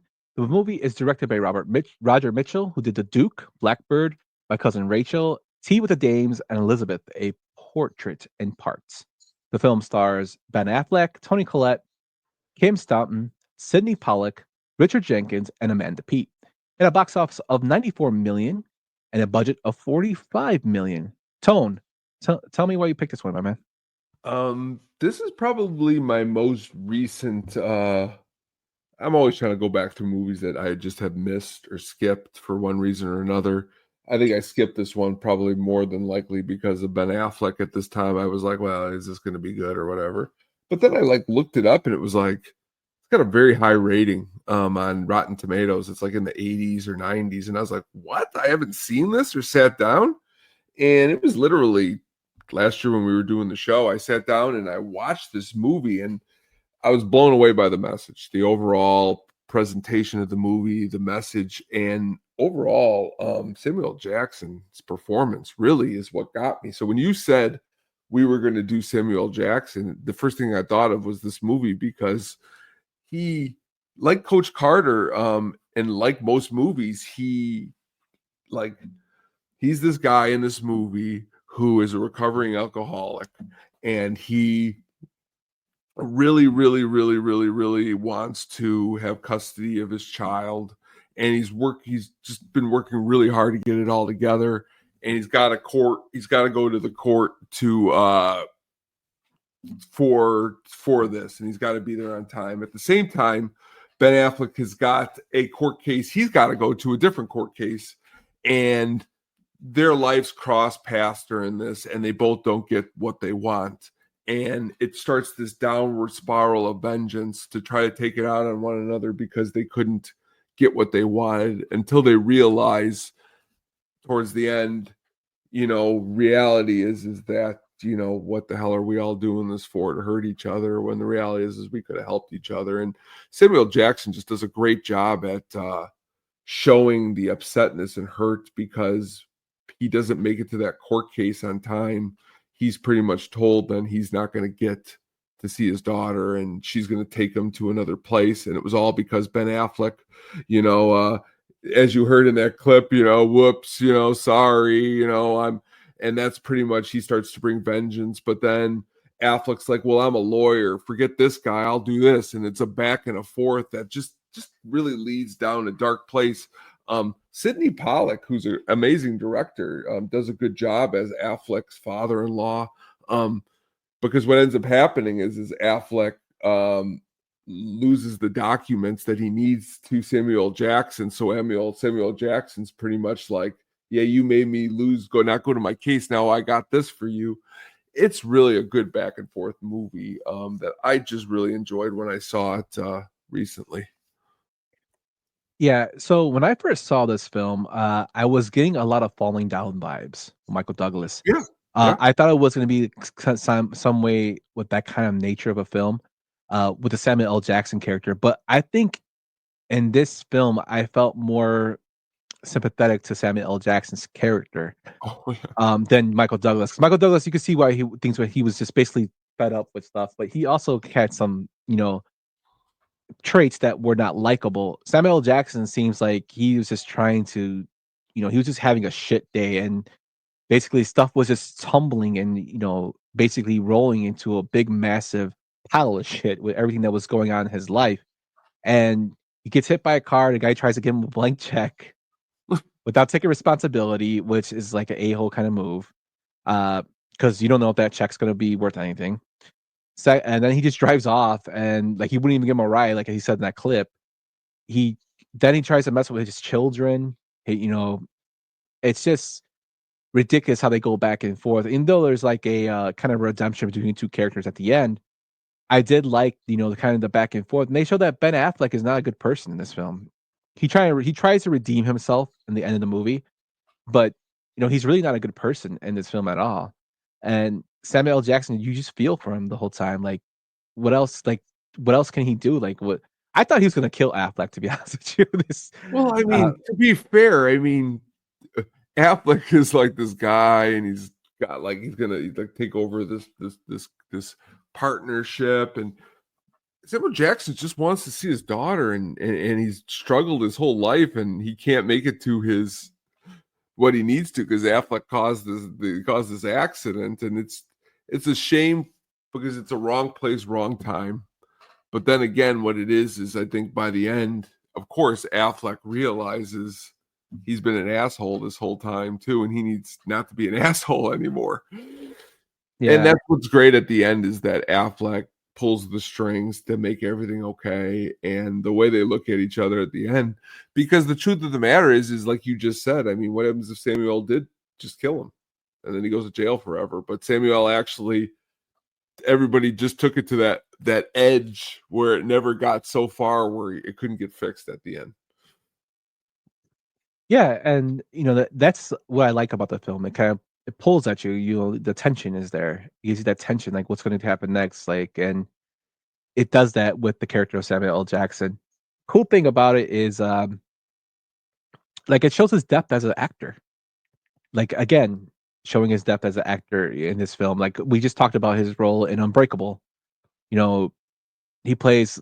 You feel sympathy for him. This film, you feel a lot of sympathy for him, and it's just like who can relate? Like I know I've been in situations. I know you have too, where shit happens and then another thing happens after that, and you're like, God damn, how much worse can it get? And then something again happens. You're like, it just kind of feels like you can't dig yourself out, and that's the way this guy, is in the film. Like he's just one thing after another, and I do like the way it ended for both of them. I think it was the best way it could have ended in terms of writing. But it's a really, really good film. I saw this like what was it? Maybe 10 years ago. So I saw it recently late too because I never heard of it, and then one of my friends is telling me about it, and I decided to watch it. Uh, Also, when I was doing research for this, Tone, he wears a purple hat in here, and I guess Samuel L. Jackson's characters often feature the color purple. Mr. Glass wears purple. Mace Windu has a purple lightsaber in Star Wars. So that's kind of funny. Well, he specifically asked for a purple lightsaber so people could know and see him when he does a fight scene. He asked George Lucas, and he's the only Jedi to have a purple lightsaber. But this film also has 3 Oscar winners: Ben Affleck, William Hurt, and Sidney Pollack, and 3 Oscar nominees: Samuel L. Jackson, Toni Collette, and Richard Jenkins. Yeah, it's a classic film, man, that should be talked about more. Like a lot of Samuel L. Jackson, he has so many films, and it's kind of crazy that a lot of them aren't talked about as much. Again, and for me, the ending when they're looking at each other and it's that peaceful moment. There's a really good Bob Marley cover by Annie Lennox, "Waiting in Vain," and that's pretty much like a lot of movies for me. I don't know if it's just that's the cheesiness in me, but all it takes is like a song at the end to make you go, "Oh wow, what a great ending!" And you're like, "Wow, why didn't I see this 15 years sooner? I could have been talking this up." And that's what this movie made me feel like when I was done watching it. Yeah. I'm sorry, but when you first did the "Whoa," it made me think I of know. Well, that like was like my. it Oh made me my seem like you God. were like Mickey Mouse, like you were turning into Mickey Mouse there. But no, this one's a good one. Another cool fun fact about it is a young Bradley Cooper was in a scene that was supposed to take place earlier in the movie. He was supposed to play a lawyer that was getting a job at the Metropolitan Museum, but it was cut. But they added it into the Blu-ray. So if you want to see an extra scene with a young Bradley Cooper, check that out. But yeah, this is a good one, Tone. If you haven't seen this one, check this one out. It's a good, like Joey P says, good storyline for it. It's a good film to check out. But let's move on to our last 2, my man. Let's do it.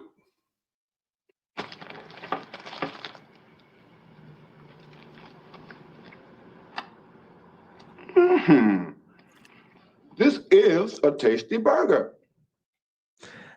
1994's Pulp Fiction. He plays the role of Jules Winfield. This is the only film that Samuel L. Jackson was nominated for an Oscar. He was nominated for Best Supporting Actor. The film was directed by Quentin Tarantino, who did Once Upon a Time in Hollywood, The Hateful Eight, The Glorious Bastards, Death Proof, Kill Bill 1 and 2, and Jackie Brown. The film stars John Travolta, Bruce Willis, Uma Thurman, Tim Roth, Amanda Plummer, and Ving Rhames.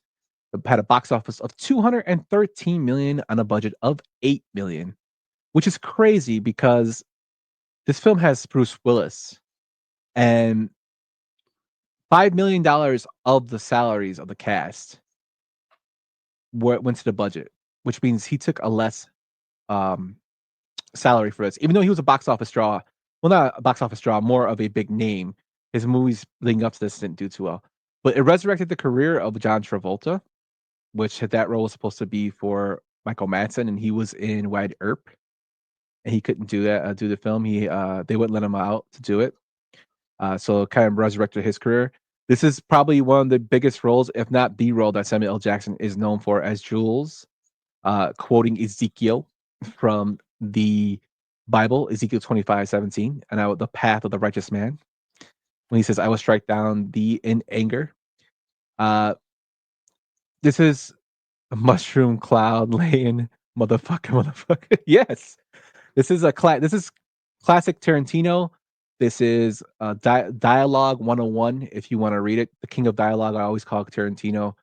I love the interactions. This has been parodied in everything. Samuel L. Jackson knocks it out of the ballpark in one of his biggest leading roles. The film was a box office success. It was on Roger Ebert's greatest films of all time list before he passed. It has so much little Easter eggs that you can watch it back and forth. I love that it's not done in a linear way of a film, meaning that it has little scenes going back and forth in it, little storylines with it.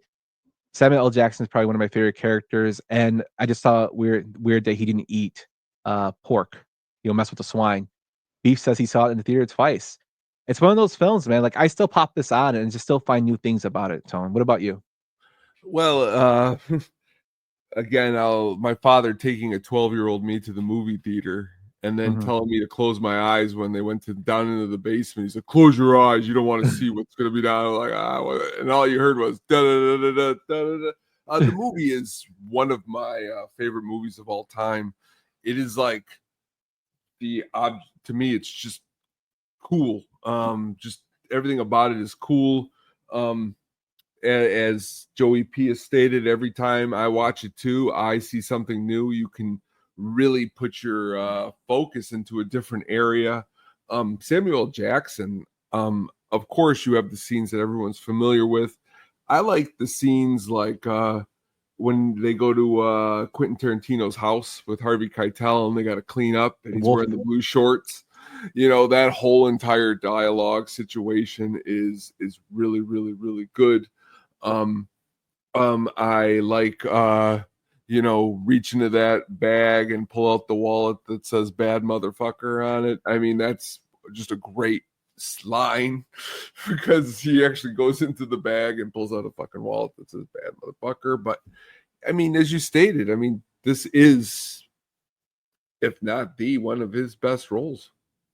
Yeah, the part that cracks me up is when at Tarantino's house when they're cleaning the car, and he's sitting in the back seat and he's complaining. Then he's like, "Wait a minute, why the fuck am I back here cleaning this shit? You did this shit, you do it." That part and the part where the Wolf asks Tarantino, "What do these guys look like?" And he's like, "Dorks." And he's like, "They're your clothes, motherfucker." Which always cracked me up because it's just Samuel L. Jackson throwing out his trademark line. But Tone, we didn't do a deep dive into this film, but I want to go through, according to a list of leaked documents, this is a short list of casting choices for a number of characters in the film. Okay.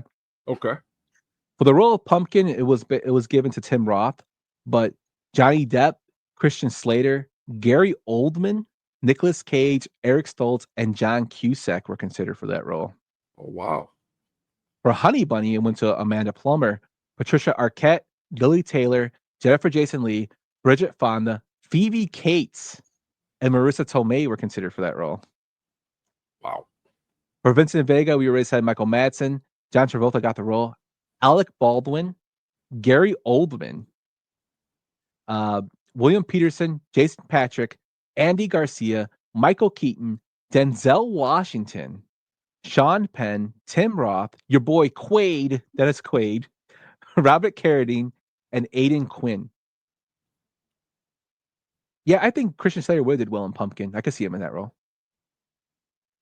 For the role of Jules, now Lawrence Fishburne was originally offered this role, but when he went to go meet him, he being Tarantino, he offered him the role, and his team was trying to push him to be the lead of this film, and not Travolta. And Tarantino said they didn't have any faith in me as a filmmaker, so he's very talented, so they pulled it back and they gave it to Samuel L. Jackson. Eddie Murphy was considered for this role, as well as Charles S. Dutton and Michael Beach.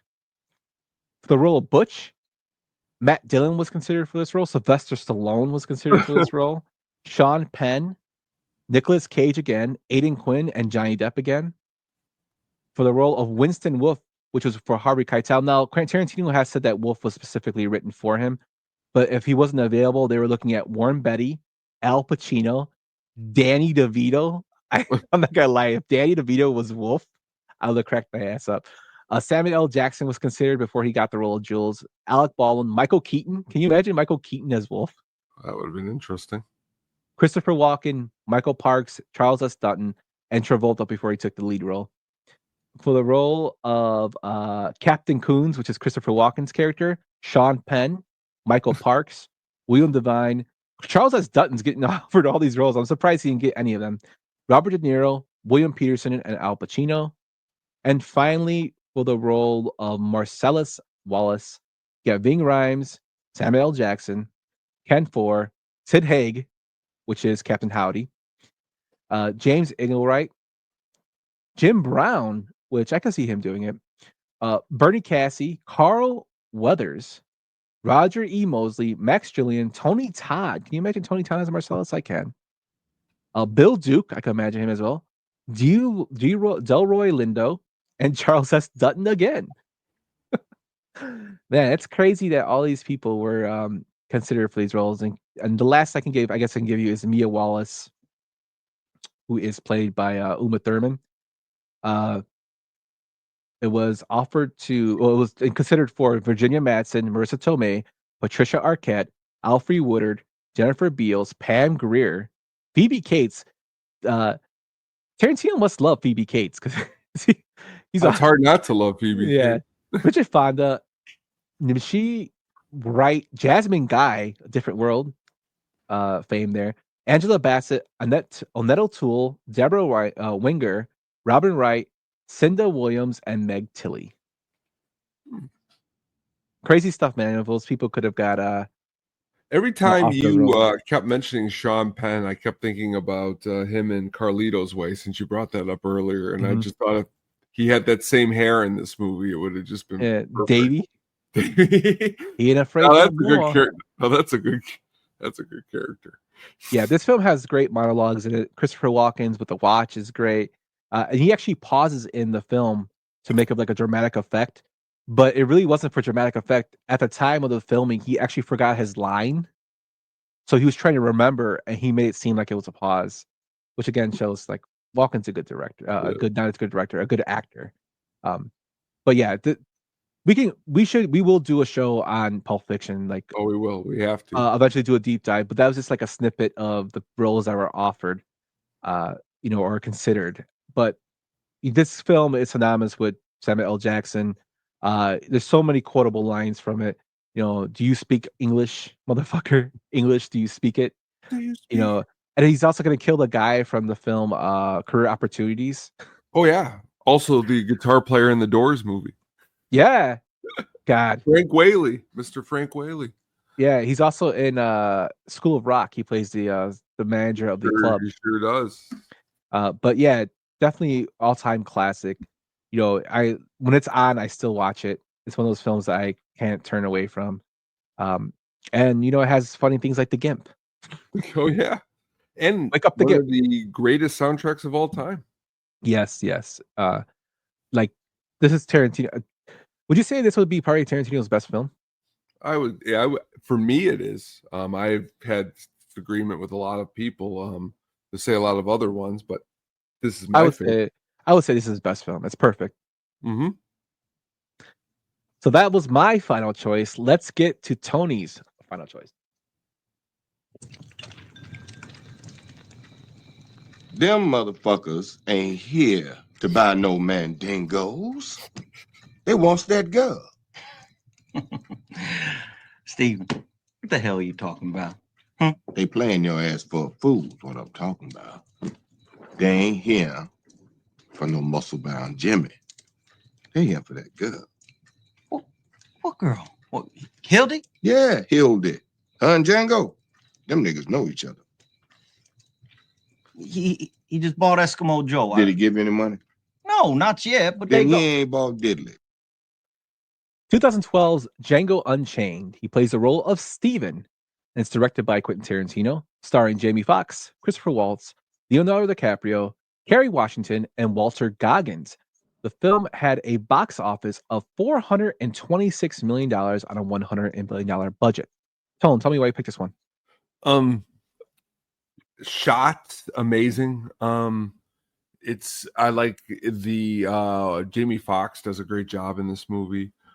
Just this week I was reading that Leonardo DiCaprio, he struggled saying some of the more harsh dialogue that he was having to deliver, and Samuel L. Jackson pretty much told him, shut up and just say it, and that just shows again Samuel L. Jackson is a bad mofo. And in this movie, he's not a good man at all. He's a very bad man in a different way. But again, what is he playing? Like a 70, 80-year-old? You know what I mean? Like, so in this movie, he's playing another character. He's playing like somebody 30 years older than he actually is. He's bald with just white hair on the sides. And he's just a cranky old man. Yeah, the dialogue and between him and Jamie Foxx at the end of the movie, he's praying to God to kill Django is hilarious to me. Steven's a bad dude. He likes his white owner, but he's smart. Like he knows that Django and the good doctor are trying to swindle the Candyman. But it's crazy in this film, Christopher Waltz, he won an Oscar for this film. And he originally turned it down. Really? Yeah, he turned it down, and because he didn't know if he wanted to do it. So Tarantino said, no. You have to do this role. He begged him, and basically they were talking back and forth. So Waltz was thinking about it, and he's like, all right, I'll do this role only if my character is pure, meaning he never can act in a negative or evil manner in the film. And Tarantino wrote a handwritten letter to him saying, of course, mine heir, which is because he was in Inglourious Bastards. Uh-huh. And he's like, and Waltz sends him a telegram back, mine heir, of course. So that's how he accepted the role. Christopher Waltz is just a phenomenal actor. Like another great character, like a character actor that's kind of he's back-to-back Oscars, kind of, with the Inglourious Bastards into this film, which he's just phenomenal in. Jamie Foxx is great as Django. Of course, there's a film called Django, and it's based with a white man and I think Mexican revolutionaries that is in it. And that actor actually appears in this film towards the end, I believe, or when they go to the Brittle's house. I think he's in there. He's wearing white gloves. But this film is, for one, it's like the dialogue is really, really, as they say, I guess it's not really accepted by a lot of people. A lot of people hate the dialogue in it, but I can understand that Tarantino was doing it for the time of the period.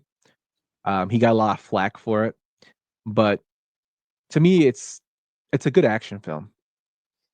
I mean, good the acting. shootout at the end is top notch, and just the whole way when DiCaprio gets it, and then Waltz gets it, and then Calvin. The way Calvin screams, "No!"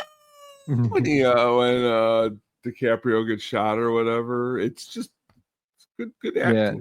Good acting. Yeah, and the crazy thing about DiCaprio was he was originally considered for the role of Hans Landa in Inglourious Bastards, but Tarantino thought, well, maybe I should use a real German actor, a person who speaks German, so he chose Christopher Waltz.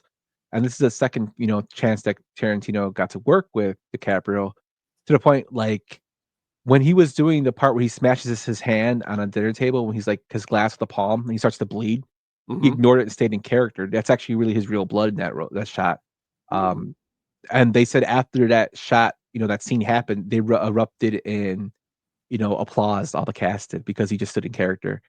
He's a complete asshole in this film. a complete bad guy. And it's like the second time he played a bad guy besides the Man in the Iron Mask, which I like a lot too. I like that movie a lot because I'm a nerd. But couple little minor tidbits about this film. Jonah Hill was supposed to play a bigger role in the film. He was originally cast to portray a character named Scotty Harmony, the son of a Southern slave, who would purchase Broomhilda, which is Kerry Washington's character, to become a concubine. This entire segment was cut. One thing I really love is about this whole like Jonah Hill in this film is not just the fact when they're putting the mask over their face and he's like, I can't see. But the whole like backstory of getting this role. When James Franco was big, they had a roast of James Franco. And he happened to be there attending this, Jonah Hill was. And one of the guys got up on stage and he was like, Jonah, I heard you're in Django Unchained. And I heard when they were trying to sell it to you, Quentin Tarantino was like, I had this idea for a spaghetti Western. And you said you had me at spaghetti, which always cracks me up. I love the music in this film because it is by the original score and composer of The Good, the Bad, and the Ugly. You know, Nico Musser, I forget his last name. What's his last name? Tone. Oh, Marconi. Yep, And Marconi. I'm sorry, I just had it written down. I had to look for it. But he had some trouble with Tarantino in this film, where he said that he probably would never collaborate with him again, since he didn't like the way that he places music in his films without coherence, never giving enough time. However, they worked together again on The Hateful Eight, and he won his first Academy Award. So this is an excellent film. I know it gets a lot of flack. This might be not some people's alley for it, but Samuel L. Jackson's, performance in it is awesome, as well as Christopher Waltz. And you get to see Jamie Foxx's horse Cheetah, which is the horse he uses. This is actually his real horse, Cheetah. If you had a horse, what would you name it, Tone? Ooh, you know what I would name it? I would name it Burton. Burton. That's a great thing. Oh man. But those are our Samuel L. Jackson films. Those are our 10 films that we went through. Hopefully we gave you some films that you never heard of. And some films that you have heard of. A little bit of some Samuel L. Jackson facts. He suffered from a stutter while growing up. A speech therapist suggested auditioning for a play, and it might help his speech. He did it and he changed his major for it. Although he had been acting in small roles in theater productions, it was not until he was 40 years old that he achieved his first major role in Do the Right Thing. And he was 45 when he became a star in Pulp Fiction. So he started late. And he also was an usher at Dr. Martin Luther King's funeral. Samuel L. Jackson's 77 years old. He's going to be 77, which is crazy when I think about it. He was born in 1948. He has over 150 film roles and counting, plus numerous TV, video game, and voiceover credits. As a leading actor, his films have made over $4.5 billion. As a supporting actor, his films have made over $10 billion. Nick Fury is his most beloved role, which surprised me. As I said, he was nominated for an Oscar with Pulp Fiction. He had 49 other award wins, including a 2022 honorary Oscar, with 99 nominations in total for other awards. This is a magical career for this guy, and he's still going, man. I know. Any final thoughts about Samuel L. Jackson? I mean, so many great. I mean, there's so many movies we didn't even get to tonight. Black Snake Moan. He's great in that movie. Yeah. But again, you sit there and you just, it's hard to disparage someone who's as good of an actor as Samuel is. It really is. Yeah. I mean, a film that he does really well in that's not really a great film, and people hate on it because it's not the original, is a new RoboCop when he plays a news guy. Oh, yeah. You know what? It's been a while since I've seen that. I'll watch that one. It's not that film's not horrible. I just know a lot of people don't like it because they're more into the original film. But I love his role in that film. I liked him in Kong Skull Island. Yeah. He played the colonel. I mean, he can play. You call him to do what he needs to play, and he can do what he's being asked in the role. I mean, I'm always a fan of those movies where you got like I love Unlawful Entry with Kurt Russell and Ray Liotta. He's in one called Lakeview Terrace where he's like the police officer who's like he's like hunting down Patrick Wilson and Kerry Washington. But again, put him in any movie and I'll watch him. Sam says his filmography is like a Cheesecake Factory menu. Oh, good old Sam. So that's our Samuel L. Jackson breakdown. Let us know in the comments or on Twitter if there are any films that you liked him and that we mentioned, and we will definitely check them out. Moving on to kind of close up the show before we get to the Sugar Baggies soundtrack pick of the week, we're going to go into Coming Soon, my friend. Let's get ready to rumble! Coming soon. Próximamente. Coming soon. Coming soon. So what we got coming up, Tone? We got a breakdown for you, a good classic, a good one that maybe it'll snow outside and you can stay inside and listen to us and get all comfortable because we're going to be talking about the classic Misery. James Caan, Kathy Bates, a lot of really great quotes. Get your legs broken. Yes, Stephen King, Richard Farnsworth. You go on forever about this movie. I'm very excited to go in depth with all the usual goods. We will have the casting. We will have the actual movie. We will have some after notes. It's gonna be great. Yeah, looking forward to this. It's a movie that I love. I know you love.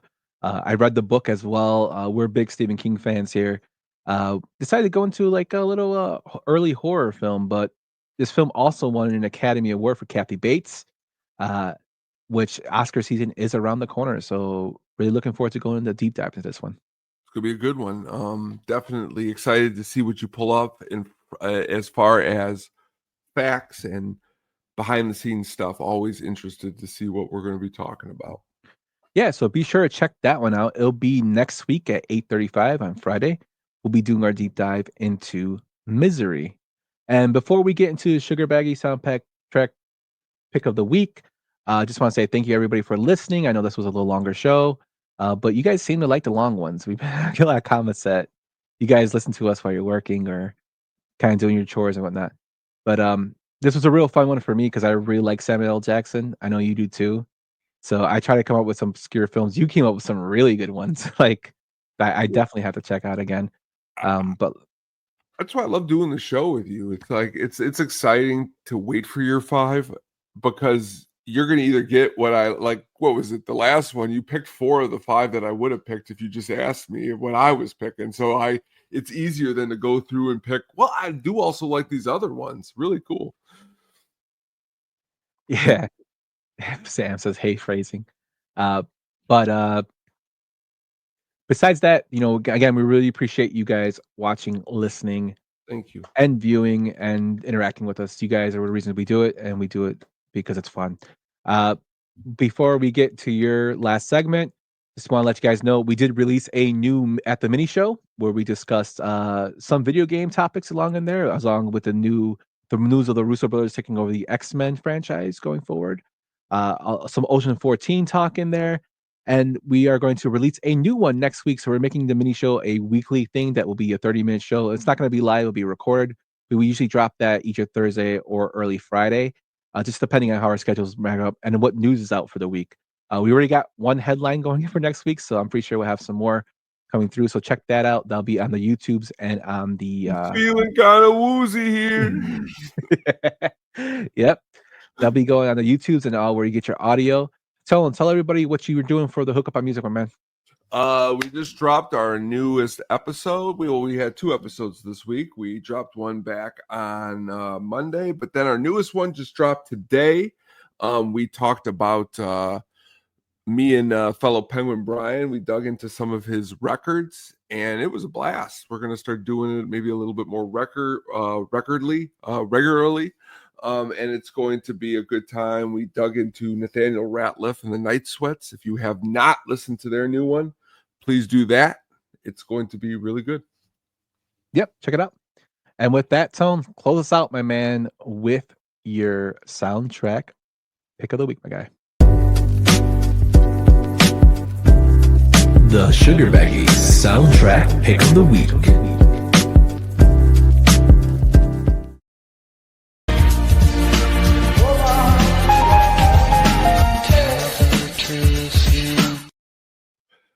Tonight, my soundtrack pick of the week is The Beach. A film soundtrack that goes a little bit more towards I don't know what you would like to call it, electronica, ambient, but a soundtrack that is just loaded with a lot of good songs. What you just heard there was Porcelain by Moby, also appearing on their on his Play album. But what's ironic, by coincidence, track number 7 is called Return of Django, which we just talked about, Django Unchained. I don't think that's any coincidence that I picked the soundtrack and that was in there. But that's by Lee Scratch Perry, written, performed by the Asian Dub Foundation. But there's a lot of artists on this album, from Orbit. We have Underworld, who just actually announced a show coming up in at the Radius in Chicago coming up. But their song on this album, 8 Ball, really good song. I like that song a lot. Blur is on here doing On Your Own. What's cool is a lot of these are like remixes. So On Your Own is a different mix than the one you may be used to. New Order does Brutal on here.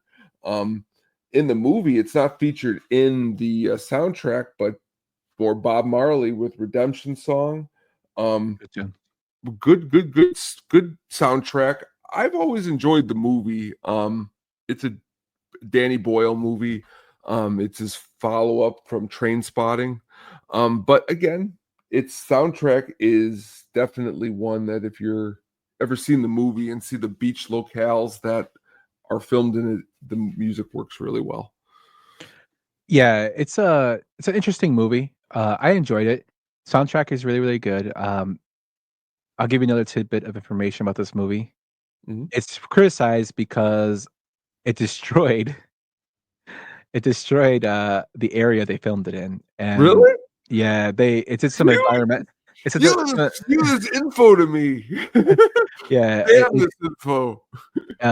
It's a beach in Thailand that was filmed called Maya Bay, and the film crew did some damage to it because they were trying to make it look more tropical. So they removed coconut trees, and they added palm trees, they bulldozed things, and they littered, and they got lawsuit for it. But that's Hollywood for you. But definitely check out the movie and check out the soundtrack. Totally, like, it does do a lot of electronic music in it. New Order is as electronica as you can get. I would say they were the godfathers of electronica. Yeah. And then then you got Depeche Mode and stuff like that, but they're not on here. But New Order is a good tune. Sugar Ray's on here as well. Spinning, I think. Yeah, I know. Spinning, right? They do Spinning. That's the song they do. Yep, Spinning Away. Yep. Yeah, good album. Check it out. Tone, you always do some great deep dives for these picks, and always surprise you with what you come up with, man. It's very interesting too. I don't know if you've ever seen or heard of this movie. It's called It's All Gone, Pete Tong. You ever hear of this movie? No. It's about a DJ who loses his hearing, but he's like the world's most famous DJ. It's a really crazy movie, but Pete Tong actually is the producer of this album. But again, it's crazy that when you look back at it, it's 25 years old here in 21 days. Yeah. The soundtrack is 25 years old here up in February. It's crazy that this movie came out that long ago. But I guess when you look at Leonardo DiCaprio, you can tell how long it's been, because look at him in Django and then look at him in The Beach. And wow. All these movies we do just makes me feel old as shit, especially when I found out today it's Samuel L. Jackson 76. Oh man, I know. But shout out to Depeche Mode, Joey P. My man, Joey P. is a lead singer of Depeche Mode. Check him out. Well, real quick to put in perspective before you go, the lady who the song Mick Jagger was dating, it's You Can't Always Get What You Want. She passed away this week, and she was 78. Yeah. So, like, that just shows that Samuel L. Jackson is as old as, like, the girl that Mick Jagger wrote about, and You Can't Always Get What You Want, which that song came out in 1969. So, whoa. Time flies, yo. Sure does when you're having fun like we do here. Yes, sir. Well, that's our show. Everyone have a good night. Be sure to check out the shows that we mentioned earlier and look out for the Hook Up on Music at the mini show. It's getting drafty in here, and as well as our deep dive into Misery next week. Take it easy, y'all. Thanks for listening to the At the Show podcast, a Sadistic Penguin Studios production. Game over, man. It's game over. What the fuck are we gonna do now? What are we gonna do? Maybe we could build a fire, sing a couple of songs, huh? Why don't we try that?